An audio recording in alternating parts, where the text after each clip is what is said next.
Hey everyone, here we are, the Best You Expo Global Summit Day 3. Very, very excited to be here. Thank you so much. It's been a great 3 days to be honest. I've really thoroughly enjoyed it. I love the format of having just 9 speakers throughout 3 days, each of them presenting for an hour.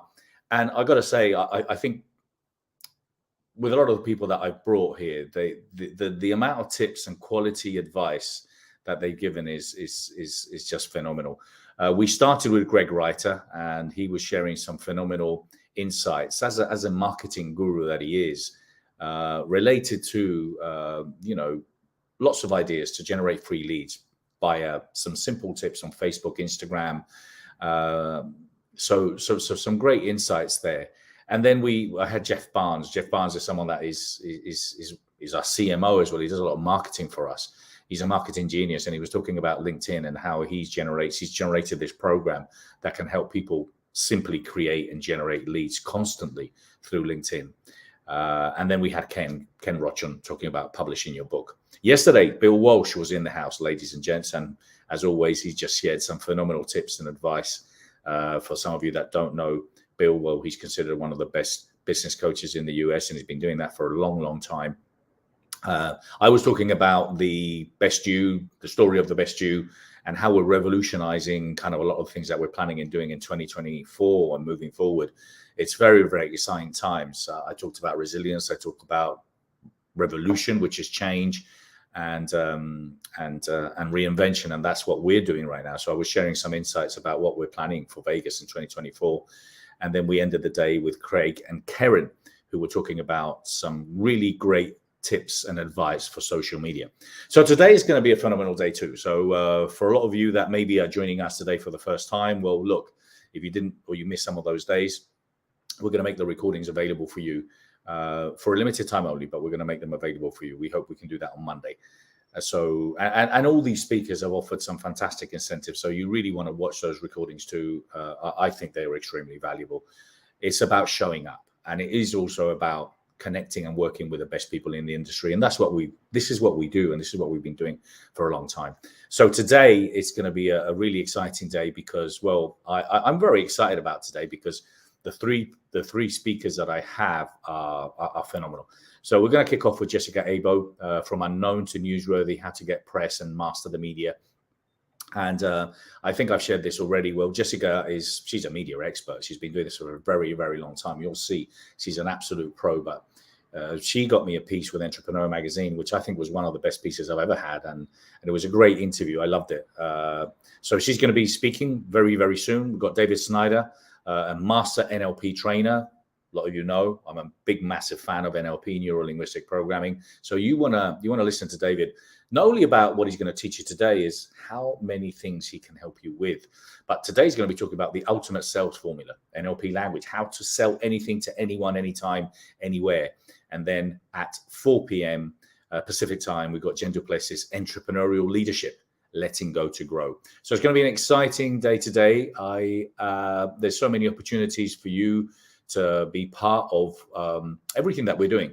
I wanted to get someone in my team to share a survey that we've been putting out for the last couple of days. And if you haven't filled it in, yes, please do. If you have, well, don't worry. But it really is to find out, kind of what is it you do? What is it you're interested in? How can we help? How can we assist? I was really exploring and talking about yesterday about partnerships. It's a really important time to stick together.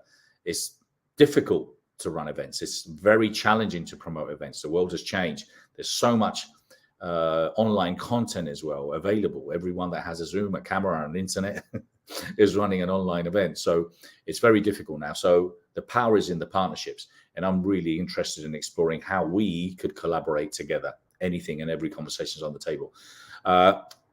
Anyone that's here that is speaking, involved in the event, in these 3 speakers today and myself, we want input, comment, chat, whatever it is. And you could be watching this on Zoom.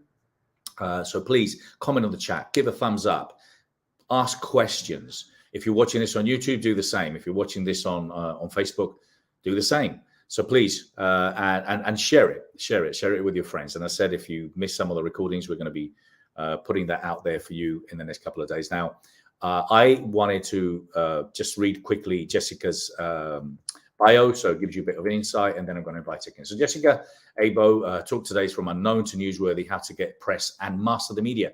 Jessica Abo teaches her clients how the media works, what they need to do to pitch to the press, and how to prepare and ace an interview. Through one-to-one coaching, a 5-week mastermind, and an online course, she uses her 20 years plus of journalism experience to help entrepreneurs, executives, physicians, authors, and coaches.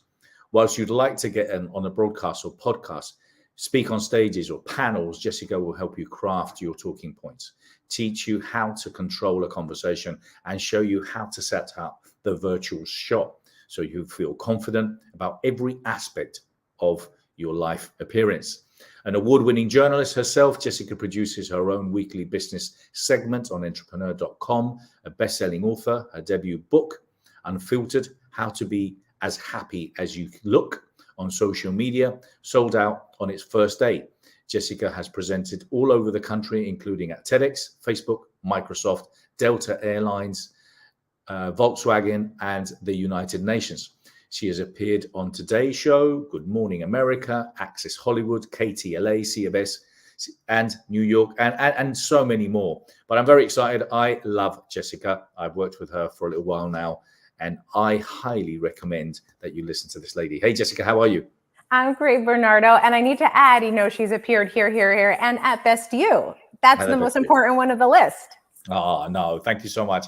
It was a pleasure. It was a pleasure. So we met through a couple of mutual friends. I think it was Daniela Burnett. And I think we kind of, just really have this deep admiration for each other. I loved, because obviously as someone that's been promoting events for a long time and having worked with so many people that are in the industry of personal professional growth, it was just lovely to see someone like you, with so much experience, in what you do in the media, but you were new into kind of presenting your services to to speakers. But I just thought that what you do is so unique and so needed, and you're such a pro that I'm just very honored to be able to work with you, endorse you, recommend you, because I think you're the real deal.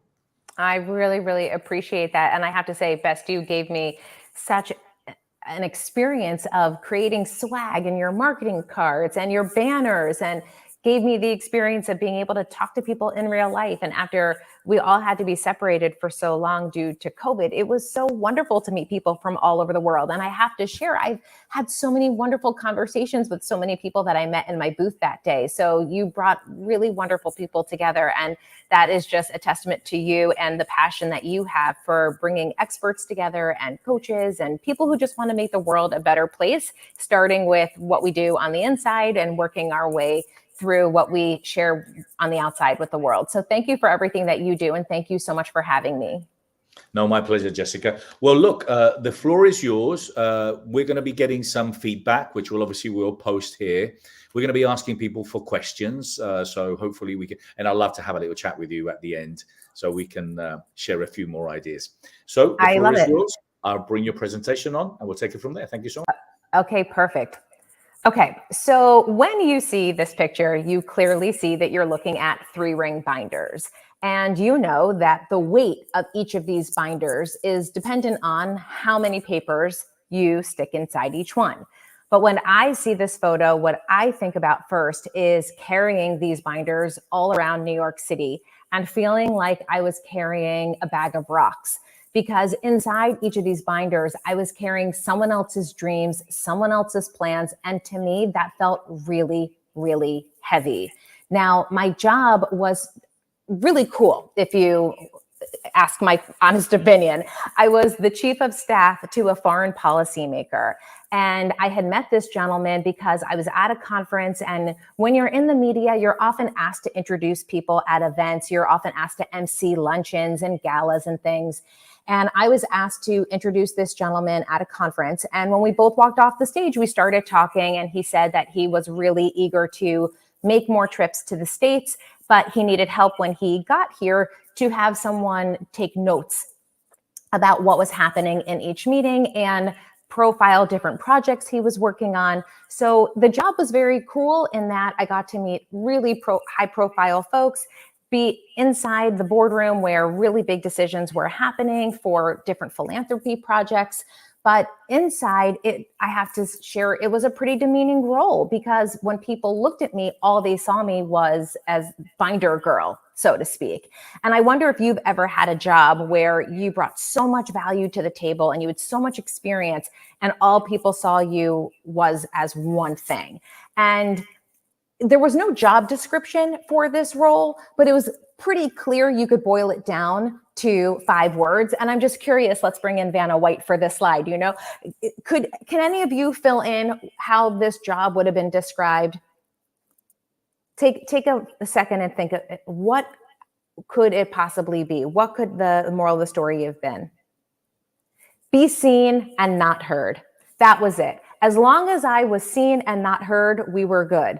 But when you're a storyteller, when you're someone who's gone to school and you have an education, when you're someone who has lived time on this planet and you have something to share, which is all of us, it's a pretty bad feeling. And what these people in the boardroom didn't know was the week prior, I was covering New York Fashion Week with celebrities like Gwen Stefani, and I had been at a charity dinner with Oprah, and I have multiple degrees from Northwestern University, and even received a special recognition by the White House as a finalist for the White House Fellows Program, which is our nation's highest honor for public service awards through the fellowship lens within the White House. And when it came to public service, whenever I would cover breaking news as a news anchor or news reporter, I always gravitated toward the opportunity to help. So when we as news anchors and news reporters were covering the tsunami that happened in Thailand or the earthquake that happened in Haiti, my thinking was, what can I be doing to help these people? And for the people who survived the tsunami, I did a large event in New York City where we raised so much money that we were able to put that money toward a clean water purification system. So people had clean water outside of Phuket. With the earthquake in Haiti, I had a taxi driver who I was talking to, and he told me that his family had survived, but they had no clothing, and anyone that they talked to was also without clothing. So we did another big event in New York, and we shipped boxes, thousands upon thousands upon thousands of items of clothing for people in need. I ran marathons in memory of a boy who died of cancer and in honor of children living with rare chromosome disorders. And I'm very passionate about helping people find their bone marrow match, because my friends lost their daughter who was 2 years old. You're looking at a little picture of Ayelet, and that is another passion point of mine. So you know more about me now than any of the people learned about me when they sat in on these meetings. And my favorite day of working with this man happened when a secretary walked into the boardroom with waters for everybody around the table. And she said, "Jessica Abo, what are you doing here? I watch you on the news every morning." And everyone in the room, it was like slow motion. They just looked at me like, "Are you kidding? What is happening here?" And suddenly I went from being someone that no one wanted to hear to someone everyone wanted to talk to, because I suddenly was seen as someone who might get them on the news, might share their story, might get them media exposure, and I suddenly had value. Now, the reason why I had this job at all was because this was part of my exit strategy. I was trying to save enough money where I could leave the TV news business and either leave that job in particular or just give myself some breathing room to find out what the next job was supposed to be. But I knew that getting on the other side of the camera was going to be really important, because that is where I saw people have freedom and flexibility. The people who got to wake up in the morning, figure out how they wanted to spend their day as a coach, an author, a CEO, whatever. It was the people who I went and I interviewed every day that I aspired to be myself. Now, this whole idea that I need to get on the other side of the camera came when I was covering a hurricane. Now, I don't know if anybody here was in New York when Hurricane Sandy hit, but it was a very scary time. You might live in an area of the world where hurricanes are a part of your life. I am in LA, so we're always prepared for earthquakes here, but it was a very scary time. And my team and I woke up at around 2 a.m. each day to cover the damage that the hurricane had caused. And I remember this one day that changed everything for me. My photographer and I had woken up, we started driving around, and we almost drove over a live wire. And I was so freaked out by that experience because I saw just how much danger we were actually in. Trees were down everywhere, wires were down everywhere. We were exhausted, we were drenched, we were making so little money at that time, and just really working ourselves to the bone. And after I was done with my morning live shots, doing hit after hit after hit, we got word that someone had been electrocuted, and we drove to that part of town to tell that person's story. And it was there. I got to this scene, and everything about the scene was just horrific and really sad and heartbreaking and tragic. And I just realized I don't love this anymore. I don't love the storytelling. I don't love being this person who lost a loved one and now has a camera in their face saying, can you tell me what happened? And I just figured, okay, what can be my plan out? So I started working 5 other jobs up until I met the foreign policymaker, and he became the 6th side gig that I did. So I could give myself enough of a cushion to have the freedom and flexibility to do my next thing. And that was a really hard decision to make for me, because when I was younger, when I was 9 years old, all I wanted to be was Phil Donahue. All I wanted to do was tell other people's story when I was on the air, because I remember as a kid watching Donahue talk to a guest on the set. And I assumed, as I sat there with my grandmother, who also loved Donahue, I assumed that anybody at home who was listening to this person share their heartbreak on national television with the guest psychologist and with Donahue himself weighing in, I assumed that person felt better, but anybody at home who could relate to that person probably felt better too. And I wanted to be the person who could help people feel better, but also be the person who could help people help themselves, because my end all be all goal was then those people could go out and help someone else. So as a kid in school, you're seeing a picture of a cave in the middle. You're probably like, what are caves doing in Jessica's presentation today? Well, if you find anybody who went to school with me and you say to them, can you tell me what Jessica was like when she gave, a book report or an oral presentation? They might remember that when I gave my reports, I would turn them into broadcasts and talk shows. And this one day when I presented about caves, I walked around with a microphone, rock candy, and I would interview my class, after I would talk about stalactites and stalagmites. And this passion went with me all the way to college. I went to Northwestern University in Evanston, Illinois. I got my undergraduate and graduate degree from Northwestern and attended their prestigious Medill School of Journalism. So my whole life was dedicated to this one dream, the very dream that I just told you I was ready to walk away from. And what happened is, fast forward to today, I went from being someone who made $25,000 a year in TV news to $25,000 in appearance. And that all came down to one thing. I got myself media exposure.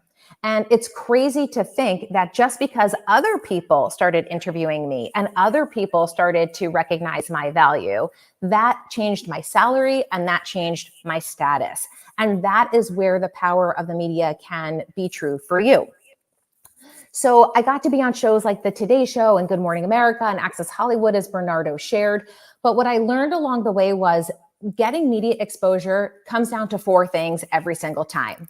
And before I get into what those 4 things are, I want to talk to you for a second about, why do you want press? Think about that question for a second. Why do I want press? Do I want a book deal? Could this help me get a book deal? Do I want to give a TED Talk? Do I want to get paid speaking gigs? Feel free to put in the chat, and feel free to put in the comment section why you want press. And I will try to keep up with my phone, because I'm trying to read the comments in the chat next to me as you come in through. Okay, I can't scroll this moment in time, but we'll come back to that. Bernardo, if you need to text me anything, you just let me know. Why do you want press? Think about that. Because when I ask my clients, why do you want press? These are some of the things that they share. So maybe some of these will resonate with you. The first one is, I want press so that I can be one of these people who put the fact that I was in the media on my website. Or I want to add as seen in, as featured on my speaker one sheet.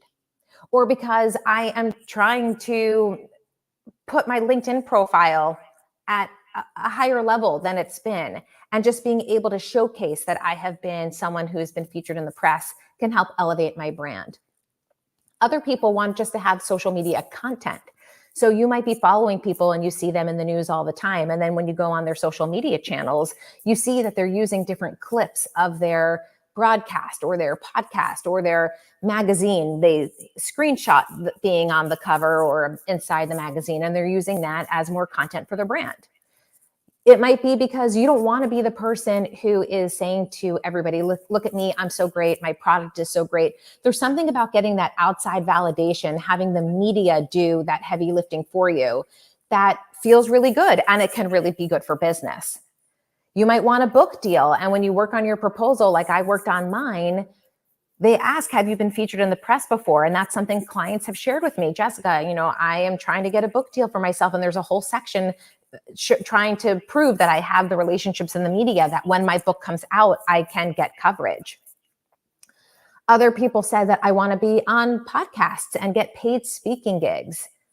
Other clients have shared, look, I just want to prove my family and my friends who didn't think I could do this, or they thought I was crazy for leaving my cushy corporate job, that they were wrong. And then my favorite, which also applies to my own life, is I want press so I can make my ex realize what they just missed out on. And I'm not going to lie, when I was on the Today Show, that was a moment where I thought, oh, I know so-and-so is watching and feels pretty good. So let's get to, and Paul, you shared, I suppose, to get a book deal or to increase brand awareness in our coaching organization. So that's something that comes up a lot, Paul. And, I'll keep you in mind as I go through this. So if you're thinking about a book deal or you want to increase brand awareness, those are really, really valuable reasons, and smart of you to be thinking about the press to help you piece this all together. So for me, the 4 things that ring true every time media exposure comes into play are these 4 words: now, elements, where, secret. Now, elements, where, secret. You'll also be very excited to know that if you look at the NEWS, that spells news. So, it's the little things in life that make us happy. But let's take them one by one. Why do you want press now? Because answering this question changes over time. And the best way that I can explain this for you is to think about what you also want that piece of press to do. Here's an example. If you are someone who is trying to have their company be acquired, you want press now to show how successful your company is and to showcase the services you provide. And what you want that press to do is hopefully attract a buyer.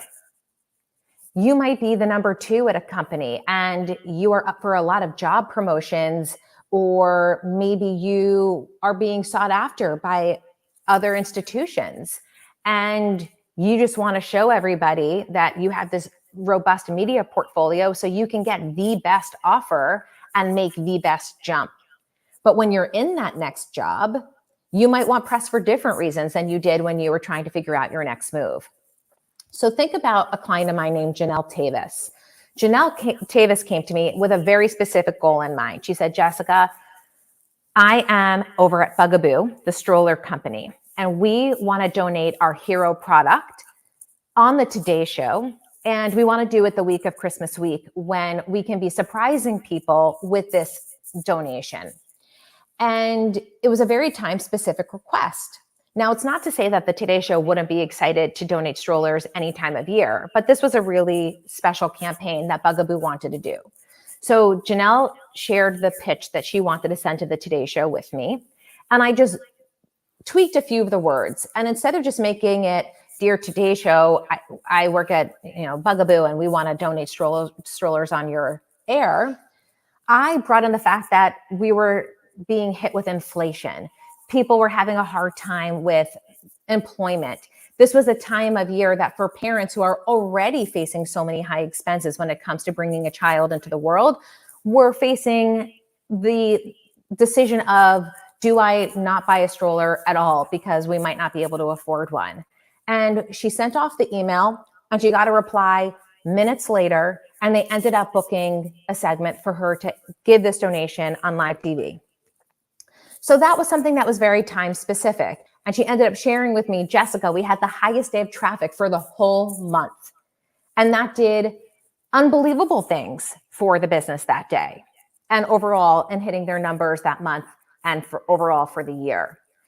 So one of the things that really came into play that made Janelle successful, that could make you successful, and this is something that someone like Paul, you can be thinking about if you want to have a book deal or you want to get a brand awareness around your coaching program, is do you have your elements organized?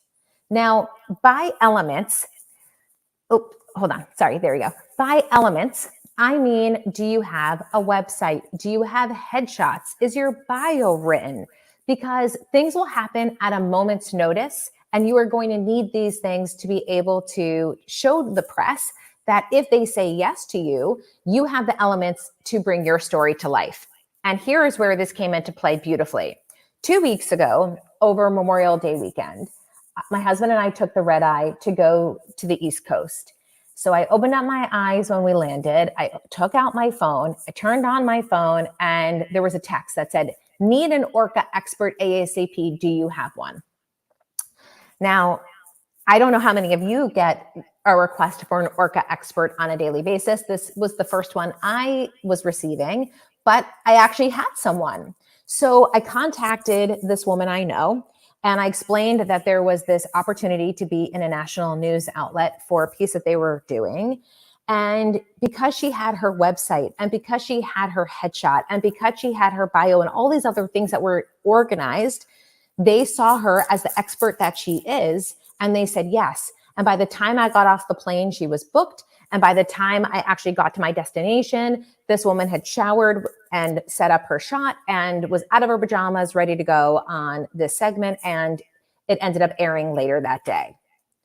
So think about the elements that you have. Is your bio done? And by done, do you also have that bio on LinkedIn, on your website? Do they match? Because I'll tell you, sometimes journalists are in a bind. They're in a hurry. So what's going to happen is they're going to Google your name, and they might introduce you with a title that is old. Maybe you've been promoted. So you want to go through things like your bio and make sure that it is up to date and that it is consistent all across the board. With headshots, two things here are really important. The first is, if you took headshots 10 years ago and you do not look like your headshots today, maybe it's because your hair color is completely different. Maybe there's other things about you that have changed. Maybe it's just that 10 years have gone by. I don't look like myself from 10 years ago. You want to make sure that your headshot today is a reflection of who you are in this moment, because when they run it on a broadcast to say, and coming up, we're going to be talking with so-and-so, when then we go to you on camera, we just want to make sure that it looks like the same person. The second thing is, sometimes people, when they're doing a story, they need headshots for the top of the piece or for other elements that they're organizing, and it's required by their station. So when it comes to headshots, you want to make sure that you have both a vertical and horizontal photos. And you don't have to spend $1 gazillion on these. The iPhone is an incredible way to take beautiful photos. Just put it on portrait mode. There are apps out there that if you need something to be high res, you can convert it into a high res photo. If you do have a budget and you can have professional photos taken, that's even better. And the third thing here is, if you have a co-founder and a piece is being done about you and your co-founder, it's really smart to have photos of you and your co-founder together. And if you're on opposite ends of the world, if you are on opposite coasts, then take 2 pictures of both of you and have a graphic designer or somebody make something that has something that is made ready to go of the 2 of you that they can do side by side. Something else that is really important to keep in mind is B-roll. And what I mean by B-roll in the news business, we refer to B-roll as visual elements. So for Paul over here, who has a coaching organization, maybe Paul has videos of a coaching retreat. Maybe Paul has still photos of him teaching, or maybe he has photos of him actually coaching someone. These lifestyle shots, you might call them, are part of your B-roll, and they help bring your story to life. And the more product shots you have, let's say Paul already had come out with his book, you would want to have a JPEG of the book cover.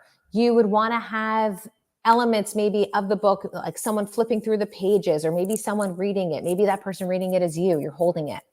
But the more elements that you can put in a Dropbox folder, in a Google Drive folder, the better. Because when a news reporter, or when a podcast host, or when a newspaper reporter or radio interviewer, when people do stories on you, depending on the graphics they make and put on social media, and depending on the kind of editing they're going to need to do to bring your story to life, the more elements you give them, the better. And then you also don't run into the risk of someone pulling a photo from a long time ago, and you're like, oh my gosh, like we updated the brand and the packaging. Like, where did they even get that from?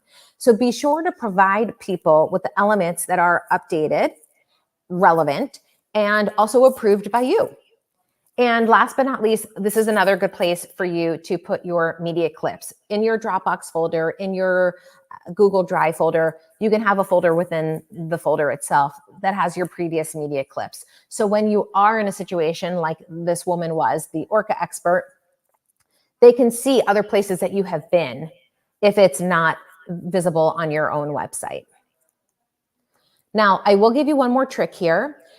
When you do create this folder, the master folder, that's either Dropbox or Google or whatever, please make sure it is not password protected, and please make sure anybody with the link can view it. Because I cannot tell you how many times I've done stories on people, and when I am in the editing process of putting their elements together, so that when the person says, we were inspired to start this company by a French marketplace that sold baguettes, and then over that we edit the French marketplace with baguettes, pictures or videos, whatever we might have. If I'm the only person who has that link, but I send this link off to my editor in New York to edit the piece together, he's going to have to come back to me, or he's going to have to request access, and it just eats up time. And I don't want you to be someone who calls me and says the reporter had to scrap the piece because I didn't get back to them in time and they couldn't access our elements, and they had to go on and cancel the story for the day. So you want to be organized with your elements. You also want to make the reporter's job so much easier. And by having access to everything you send them, you are already on your way. So now we have an understanding of, why do we want press in this moment? And what do we want the press to do for us? That thinking gets us organized into making sure we have the right elements to support that story. So going back to the example I gave earlier, if you are someone who wants your business to be acquired, you're going to want to show people using your product and how fabulous your product is as part of your elements. But now we have to think about, well, where would we want to tell this story? Where does this story belong? Does it belong on my local news? Sure. Does it belong in maybe Forbes and Entrepreneur and Business Insider? Absolutely. Is there something about the founder? Maybe the founder that wants to sell her business, maybe she's a mom. So then that opens up a whole new portal of publications for parents that might be a fit for her and her story and the fact that she's selling her business. So we want to think about where the stories go.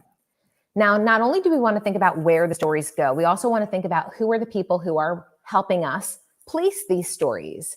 I got this email that said, "Hello, Jessica. I'm reaching out because I got your name from so-and-so. We made a mistake and hired the wrong PR firm.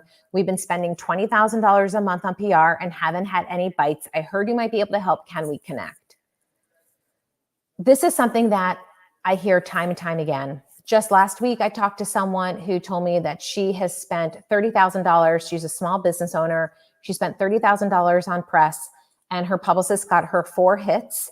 And I have never heard of any of the 4 publications. So what happens is, when you are not clear on where you want your press to land and you decide to hire a publicist, you run the risk of hiring a publicist who has a great track record, but might not have a great track record for what it is you do. So in this case, the email that I shared with you, this brand went to a beauty PR firm, but the brand itself was not a beauty product. And as a result, anytime the publicists try to pitch this company, they had to first educate the company about the industry and why this brand was special and what they were doing was important and all these other things. And it ate up a lot of time. And this company was losing $20,000 after $20,000 after $20,000 before they came to me and said, We've spent close to $100,000 and have not had one piece of press. How frustrated would you be if you spent close to $100,000 and you didn't have one piece of press? So knowing where you want your stories to go is a really big piece of this puzzle.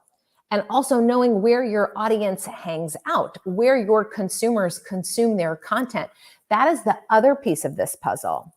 Because for me, my bucket item, my bucket list thing for my book tour was I wanted to be on the Today Show.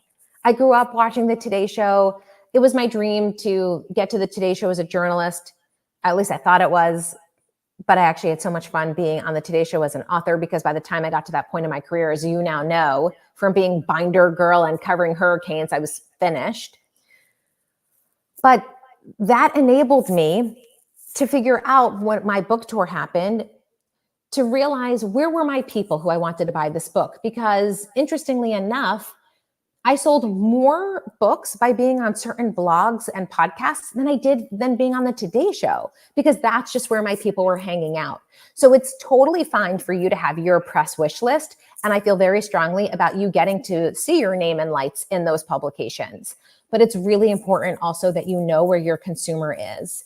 Where are they consuming their content? What is the podcast they listen to? What is the blogger that they read? Are they on TikTok or are they on LinkedIn? Are they on Twitter? These things are really important for you to know so you don't waste your time and you don't waste your resources. So now it comes to the secret. The secret is, okay, Jessica, we've gone through the following. Number one, we talked about why we want press at this moment. We talked about what we want that press to do.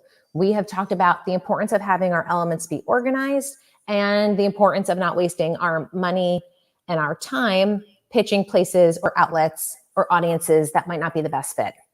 But how do we break through the noise, and how do we see ourselves as newsworthy to begin with? That brings me to the secret. So now, this is something I bet you have heard time and time again. If you are, let's say, a doctor, people probably have shared, you are an expert in this field. When you do media interviews, never go off course. If you are an author, you are the author of this book, never go off course. If you are a coach, you guessed it. You are a coach who works with this client. This is the group of people you serve. End of story. So the secret all this time has been stay in your lane. That's what you thought was the secret. Stay in my lane. But I'm here to tell you something else. I am here to tell you the secret is to find multiple lanes. And this is something people get wrong time and time again. They come to me, they say, Jessica, I did X. Let's talk about X. And I say, but who are you as a person? And they say, what do you mean? And I say, well, take me back to the beginning of time. Did you move around a lot as a kid? Have you run marathons? Have you overcome adversity? Who are you as a person? Right? Like I shared with you earlier that I was someone who storytelling has been my passion and been in my blood since I was a kid. But the reason why is because I wanted to make the world a better place in my own way. And I did that a lot outside of the newsroom through philanthropy. But what are the causes that are important to you? And why are they important to you? There's so much to you that makes you you. And I'm never going to be you. I'm not going to go to school to have your expertise. I am not going to be, learning all of the things that you have spent years working on and honing your skills around. I'm never going to be where you are, right? So tell me all of the things about you that make you you. Because by finding those multiple lanes together, we can find multiple doors to walk through to help you get press. Because the reality is you could be getting press every day of the year. So how do you do that? Well, Bernardo mentioned that I have been contributing content to Entrepreneurial. And I spent 20 plus years working in TV newsrooms. And I know that if you were at Best U in LA, you saw the LA Tribune. I'm going to be doing a little bit of work with them in the future. And I have a podcast. And what I can tell you is in all of these areas, all of the pitches that I get still fall into one of these categories. And I'm going to walk you through some of these categories now to give you a sense of where you might be staying so in your lane that you are forgetting that you are this full, incredible, amazing, talented, and colorful person. So let's start with breaking news. What happens with breaking news pitches, and that basically means something happens in the world, it touches upon your industry. This is where you would write to someone like me and say, "Dear Jessica, with everything going on in the world around X, I'm an expert and I could talk about Y. Here are the 3 things that I could talk about." That is basically the essence of a pitch. That's what you're reaching out and you're saying to a reporter or to a producer. Now, when it was breaking news, and let's take COVID, for example. When COVID broke, when lockdown went into effect, if someone was opening up a bakery and they pitched me to cover their bakery for Entrepreneur, there's a very good chance I would have seen it, thought, oh, that's so cool, and totally forgot about it. But if that person had sent me a note to say, we just opened up a bakery and we're spending the next month going to the local hospital in our area to bring baked goods to the healthcare workers every morning, that's a story. That is a great story to now take what's happening in the world and making it local, making it specific to you.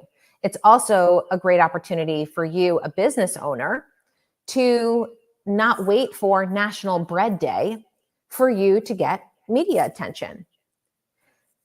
Even thinking about something such as trending. What's trending? So when you go through your phone and you see it's award season, Grammy Awards, Oscars, Golden Globes, SAG, you name it. Maybe you are a coach and you help people with their wardrobe. Well, this is a great time of year for you to reach out to media and say, I can help people take those red carpet looks that we've seen on the runway, and I can show you how to style those looks for under $100 or by using 3 pieces in your wardrobe. So there are things happening around us all of the time that we can always be connecting to who we are and what we do. Crisis management is another one. Crisis management can either be a crisis happening within your world. So maybe you have a product and there was a recall, or a crisis could be happening within your industry and you're an expert who can go on and talk about what has happened. And then there's good old brand awareness. Just this morning, someone had booked time to speak with me. It's a potential client. And she told me that she's been on 75 podcasts. Now, when people tell me that they've been on 75 podcasts, my first response is, I am so sorry. Because oftentimes those podcasts don't convert. Now, if someone's doing podcasts for brand awareness and brand exposure, perfect, great, that's wonderful. If you want to practice your sound bites so that you feel more ready for live opportunities, and podcasts are a great way for you to practice your material, then fabulous. But she was talking to me, as so many other people have, about the fact that they've done all these podcasts and they haven't sold one product, and they want to know why. And this goes back to being at the right outlet with the right audience in order for you to be talking to the right people who are going to want to buy what you're selling. But sometimes brand awareness is great because you just want people to know that you exist. It's part of the marketing plan for you just to spread the word with no real goal in mind. And that's also okay. But you just want to keep in mind that sometimes brand awareness over time can be really expensive if it's not more strategic. And then we'll do one more, the inspiring story. Maybe you're someone who started with $200 in your pocket and now you make $2 million a year. Here are 5 ways to help someone else do the same thing, or 5 things that you learned, or 5 mistakes that you made. It's the contrast. And I'm sure that every single one of you who is listening to this right now has an inspiring story. And when Bernardo and I sat down to talk about his feature for Entrepreneur, we talked about all of these different categories and figured out where did he have stories and what did he want to convey. And if you go to that segment and you watch the interview and you listen to what we covered, we touched a little bit about how he got to where he is today and what he did to get through those harder times. And what does he want someone else to know and to do if they're in, a certain situation? And then why did he start Best You? And what does he hope, people take from that? We walk through a lot of these elements. So get out of that one lane and think about the things that you have overcome. Think about the things that make you you. Think about the brand awareness that you want for both yourself and for your company. Think about what's happening in the world, in your industry, where there's a problem, where you've created the solution, and start thinking about yourself in those very newsworthy ways. So what have we talked about so far? Well, we talked about that I didn't love being binder girl. We've talked about how it's really important for you to think about those 4 steps: now, elements, where, and secret, right? Know why you want press now and what you want it to do. Make sure your elements are organized. And we talked about the kind of elements to organize. We've talked about where you want your story to land and why that matters. And we talked about the secret to your success, which is to take all of the amazing things that make you you, and then figure out how to break them down into story angles that you can be pitching all throughout the year to do the one thing you want to do, which at the end of the day is sell that one book or sell that product or talk about the coaching aspects of what it is you coach. And I want to share some stories with you about, oh, thanks, Paul. I'm glad that you're getting so much out of this. That's so kind. So I want to share that sometimes things happen and you don't know what to do. And this is Heather Hester. She is a business that is dedicated to helping parents of children who are coming out with the process so they can help empower their child. And she works with the kids and she works with executives. Now, if you are a small business owner who would love more visibility, whether it's on your vision board, you're praying about it, whether it's something that you are manifesting or just talked about yesterday at dinner, you don't know when the opportunity is going to come. And you might not know if you want to even take it. In Heather's case, a producer reached out to me to say, we would like a pro LGBTQ advocate to come on Fox and talk about their feelings about Target pulling their Pride celebration from some of the stores. Now, leaving out politics and how you feel about this issue, we are looking at this case study through the lens of a small business owner who has the opportunity to go on a national news outlet and share her thoughts around what this corporation did. Now, we don't always have control about how the news will perceive us, what the reporter or producer will do with our material, how the viewers will perceive us, and we have to make that call. Now, I had met Heather through a webinar. She wasn't even a client of mine. She is someone who asked a question at the end of a webinar, and I remembered her. And I reached out to her and I said, you're never going to believe it. This opportunity just came to me because producers and reporters and bookers and hosts, they text and email me every single day. Jessica, do you have an immigration expert? Jessica, do you have a travel expert? Jessica, do you have a coach who coaches people on scaling their business? Like literally all day, every day, I get these messages. And I happened to get one that I thought Heather was a perfect fit. So she was very hesitant, but very excited and was terrified over the fact that she wasn't media trained, because what if they asked her a question she didn't know the answer to? What if they put her on the spot? What if they tried to make her look bad? So we broke down all of the things. We media trained her the night before. She went on the next morning and called me squealing, jumping up and down that every question we had practiced, this producer had asked her. And I have to say, like, they weren't questions that were so crazy. They were the questions that if I were doing the piece, I would have asked, just going off of my own journalism experience for the past 20 something years. And the news piece has been picked up in other places. And now when Heather talks to potential clients and she talks about how hard it is to step into environments that you don't have control, or you don't know how you'll be perceived, or you're dealing with people who are already against what you stand for or what you think, she can say, but I did that very thing not that long ago on behalf of my business. And she also shares her own personal experience of why she started the company, et cetera. But that's what media training does for you. It helps you know that you can walk into an unknown situation and be prepared and give it your best shot and have control over the narrative.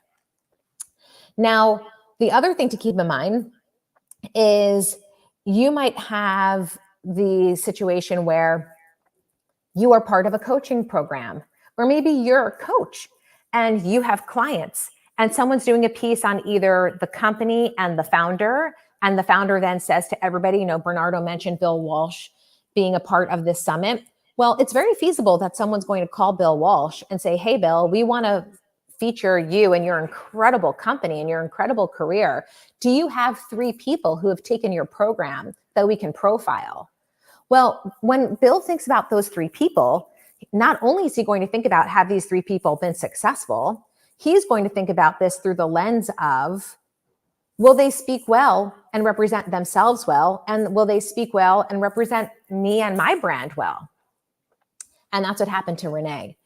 Dr. Renee Darko is an OBGYN, and she took someone's program. And when that woman got approached to be featured on Good Morning America, that woman reached out to Renee and said to Renee, I know that you can do this. I know that you'll be great. And Renee called me 10 o'clock at night and said, you're never going to believe what just fell into my lap. I need to fly tomorrow to do this interview, and you need to media train me. And there I was in my pajamas, media training Renee. And lo and behold, she was on Good Morning America. She nailed it, felt great about it. And for her other companies that she runs outside of being an OBGYN, she's gotten more traction and more partnerships because people see her as a thought leader and an expert and someone who comes with tons of credibility. Michelle Jacobic, another client of mine who I adore. Michelle came to me before joining my mastermind and said, Jessica, I went to a retreat. They asked people to raise their hand and to speak in front of everyone. And I honestly thought I was going to have butterflies come out of my body because they were like, you know, all of a sudden flying all around. And I said no. And it ate at me the rest of the retreat that I didn't raise my hand and I didn't participate. So she took my masterclass. She did one-on-one coaching with me. And the following year went back to the retreat. And not only did she raise her hand, she won the entire speaking competition. And Michelle stayed on to work with me and around the time of her book launch. And we got her book placed into the official Grammy gift bag. Now, again, power of the media, the Grammy Awards came out, with all the press releases around different events and things. And there was a press release that had been made on behalf of the gift bag of what was inside. And she took that press release and shared it with her network. And someone wrote to her, Michelle, we have an event coming up when we haven't booked a keynote speaker. Would you be willing to do it? And she said, sure. And they asked what she charged. And she said $15,000. And there you have it. Now, Michelle's speaking fee is the starting amount is $15,000. So this is when we talk about what the media can do for you, what it can do for your business. We can take you from that person who might be a little camera shy, or the person who wakes up every day thinking, I'm not camera shy.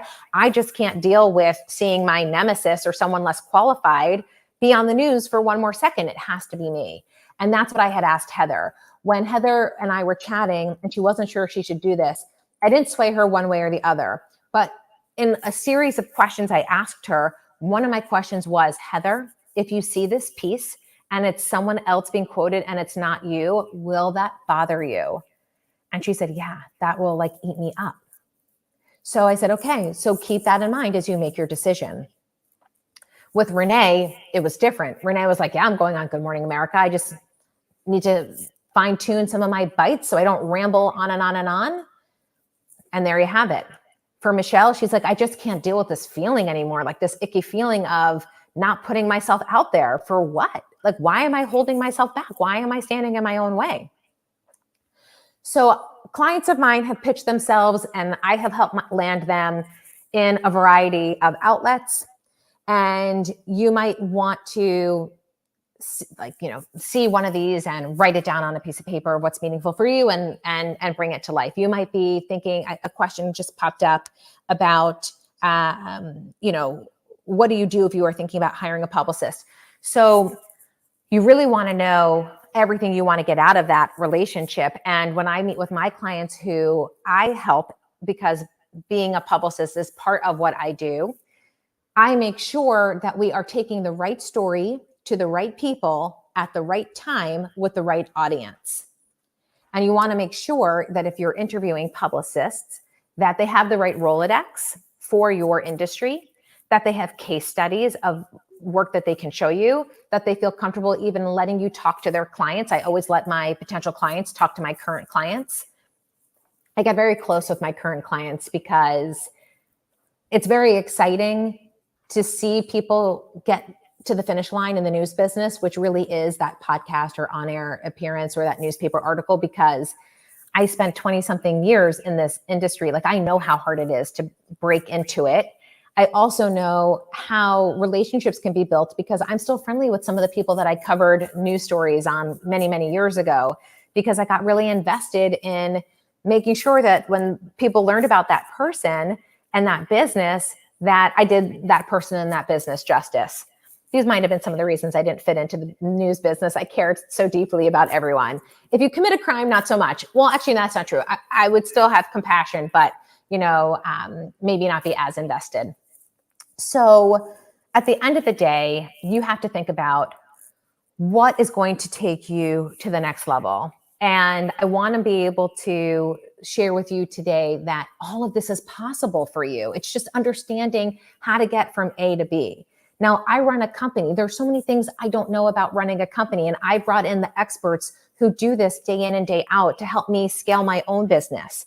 So if marketing is the next level of your business, then you just want to make sure you have the right support and you have people who are so in this with you that they want to see you hit the mark every single time. And just because Bernardo is such a dear friend of mine, I do have an offer that I want to share with all of you today.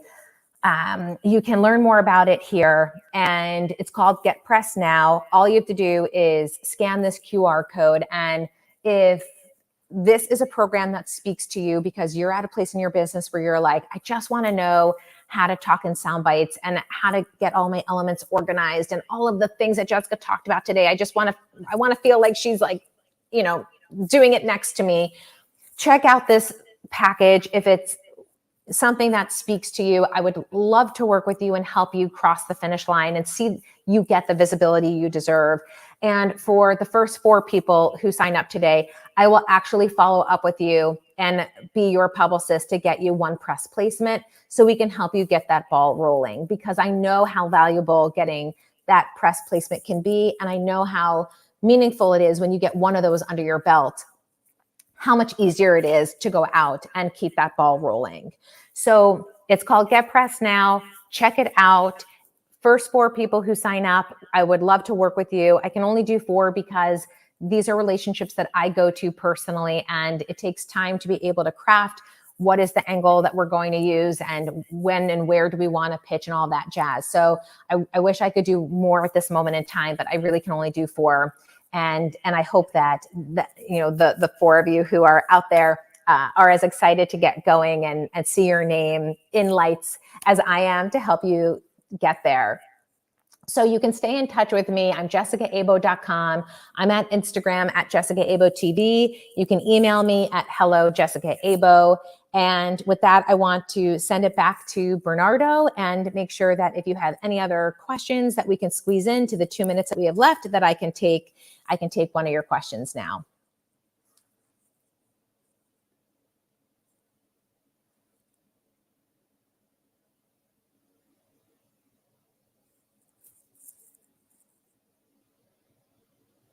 And thank you for all the lovely comments, everybody. It's so nice of you, and I'm so happy you got so much out of it. Yeah, thank you so much, Jessica. No, it's great. And I put in the comments there myself that I'm someone that spends so much money with PR, and a lot of the times it just hasn't worked. And I think the difference between you and a PR firm is that, first of all, you have that media experience, you provide the training, you care.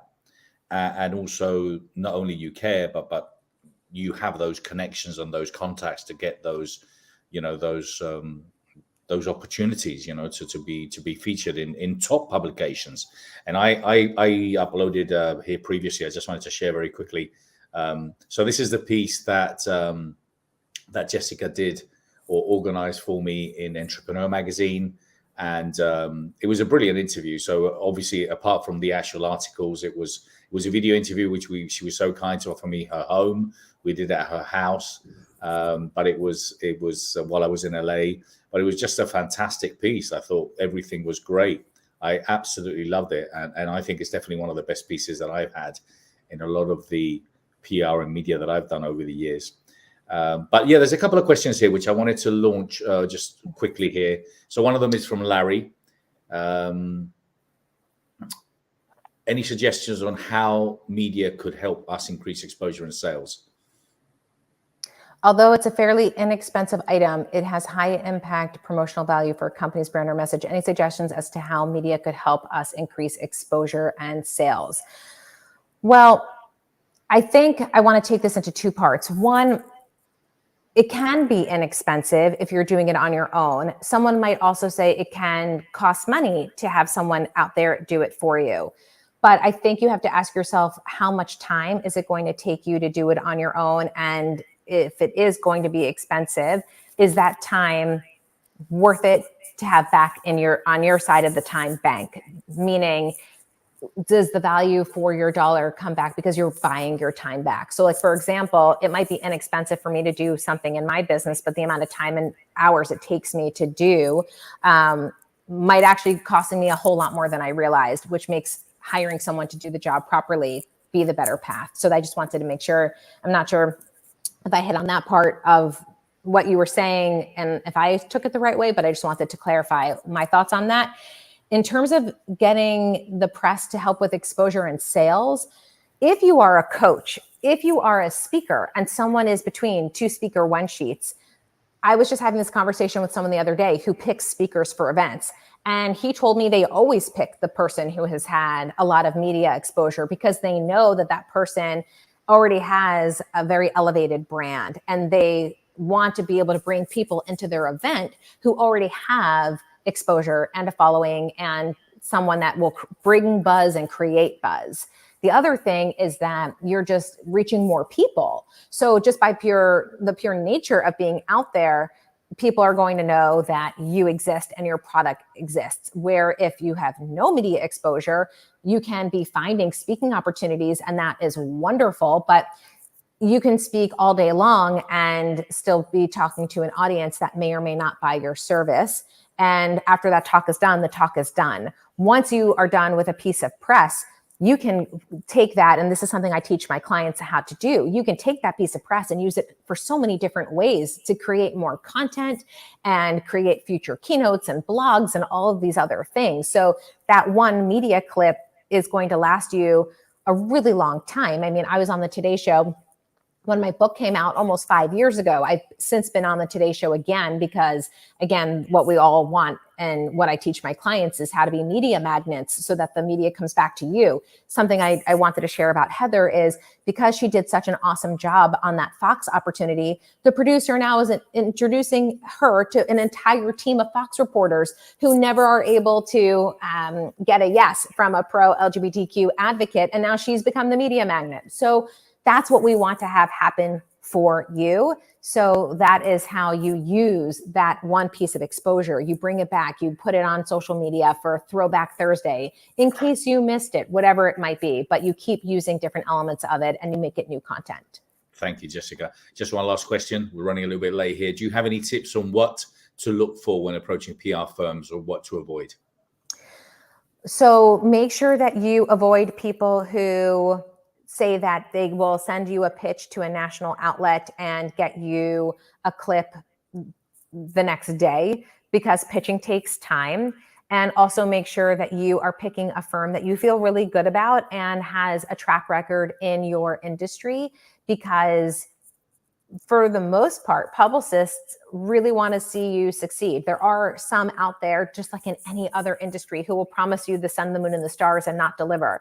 But for the most part, publicists care deeply about their contacts on the news side, and they care deeply about their clients on the client side. So you just want to find someone who has the right contacts for you and your business, and someone who is going to act like a publicist but think like a reporter. Jessica, thank you so much. Very grateful to have you here. once again, just tell us how people can connect with you. We put your QR code there a couple of times, but how can people get in touch with you? Awesome. I'm jessicaabo.com, Jessica Abo TV on LinkedIn.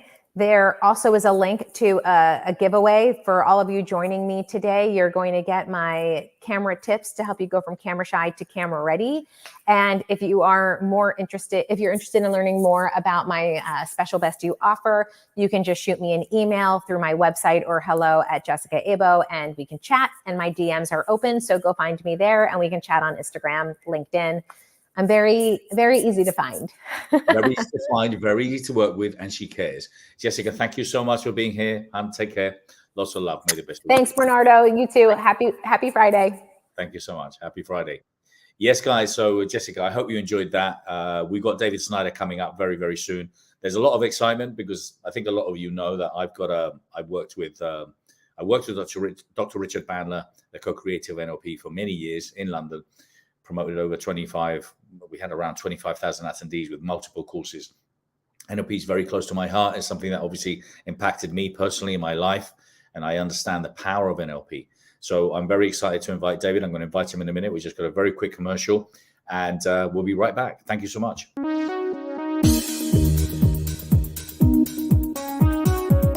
The Best You Expo has a history of connecting inspirational speakers, leaders, with those looking at becoming the best version of themselves. Previous speakers like Dave Asprey, Jim Quick, Marissa Peer, Les Brown, Jack Canfield, Brian Rose, Paul McKenna, Barbara De Angelis, Marie Diamond, Dr. John DeMartini, Baroness Michelle Monroe, and many more. The Best You Expo has promoted over 1,000 speakers and has been attended by over 100,000 people. International events have been held in the UK and in California, and the Best You Expo will be coming back in 2024 to Las Vegas, bigger, bolder. The Best You Expo will also be streaming on the Best You TV, and this event is for anyone and everyone that wants to commit, reach, and inspire. So act now. Get involved. For more information, go to www.thebestyouexpo.com. Yeah, thank you so much. We're very excited. We're going to be back in Las Vegas in 2024. The dates are confirmed, 12th to the 14th, 15th of April. Look, if you wanted to get involved and speak, I'm going to ask my team to share the link now on the Zoom or wherever it is that you're watching. But there's opportunities to get involved in the Best You Expo. One of the things I shared yesterday, we're bringing AI, so simultaneous translation in 7 languages, which is going to include Chinese, Spanish, Portuguese, German, French, and Arabic. So we're very excited to be streaming every single room and doing it in multiple languages. So it's going to have a massive global international reach. So we're hoping that you can join us and get involved in the Best You Expo. So let me just read very quickly the bio of my next guest, Dr. David Snyder. His talk is going to be the ultimate sales formula: how to sell anything to anyone, anywhere, anytime, anywhere.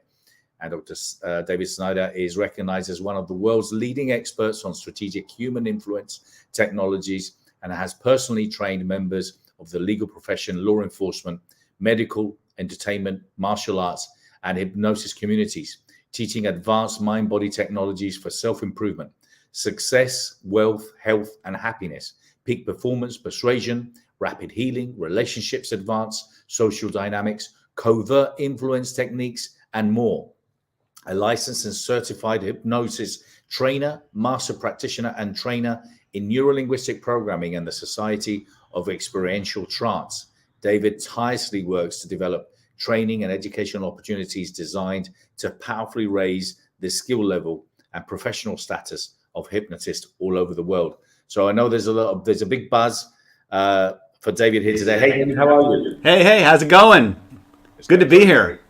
Good to be here. Well, listen, great to have you. And there's been quite a...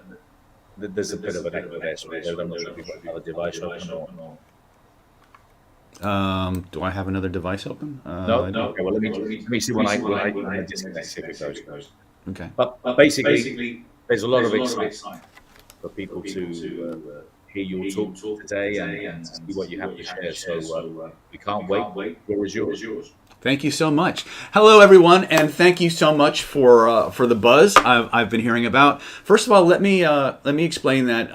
Let me give you my standard disclaimer. If politically incorrect language, colorful metaphors, swearing, or the word boobies offend you, you may be in for a bit of a shock. My intention is never to offend anyone, but I have a very provocational style. So if something I say does provoke you, it's something that needs exploration. That being said, the topic that we're going to play with today, and play is important, is called the ultimate sales formula. How to sell anything to anyone for any reason under practically any circumstances. And one of the problems that we have when it comes to selling is there's a big stigma around it. We think that if I don't want to be a salesman. Well, I want you to start to redefine what you think of as selling and think of it more as mentoring. I want you to think of yourself as a guide for people. Okay? What I'm going to share with you is some very, very powerful principles that govern human neurology, human psychology, and behavior, that if you understand them, it doesn't matter where you are or who the person in front of you is, you can create a bridge, a rapport bridge between them, and systematically bond their deepest needs to what you offer.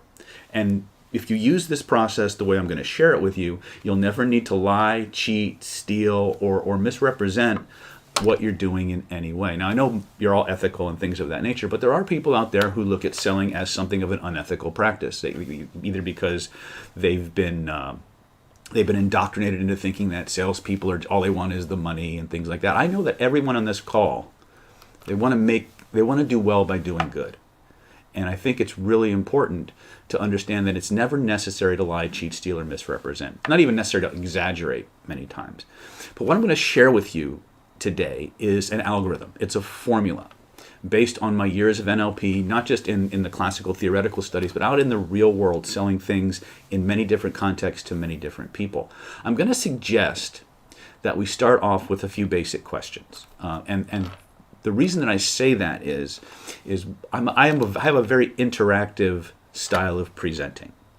And so what I like to know is if there's a bunch of you in the chat, what is it that you would like to learn about how to sell anything to anyone for any reason today? What are your sticking points? What are the things that if you came away from this training, you would say that was worth the time and energy I spent to be here? That was worth everything.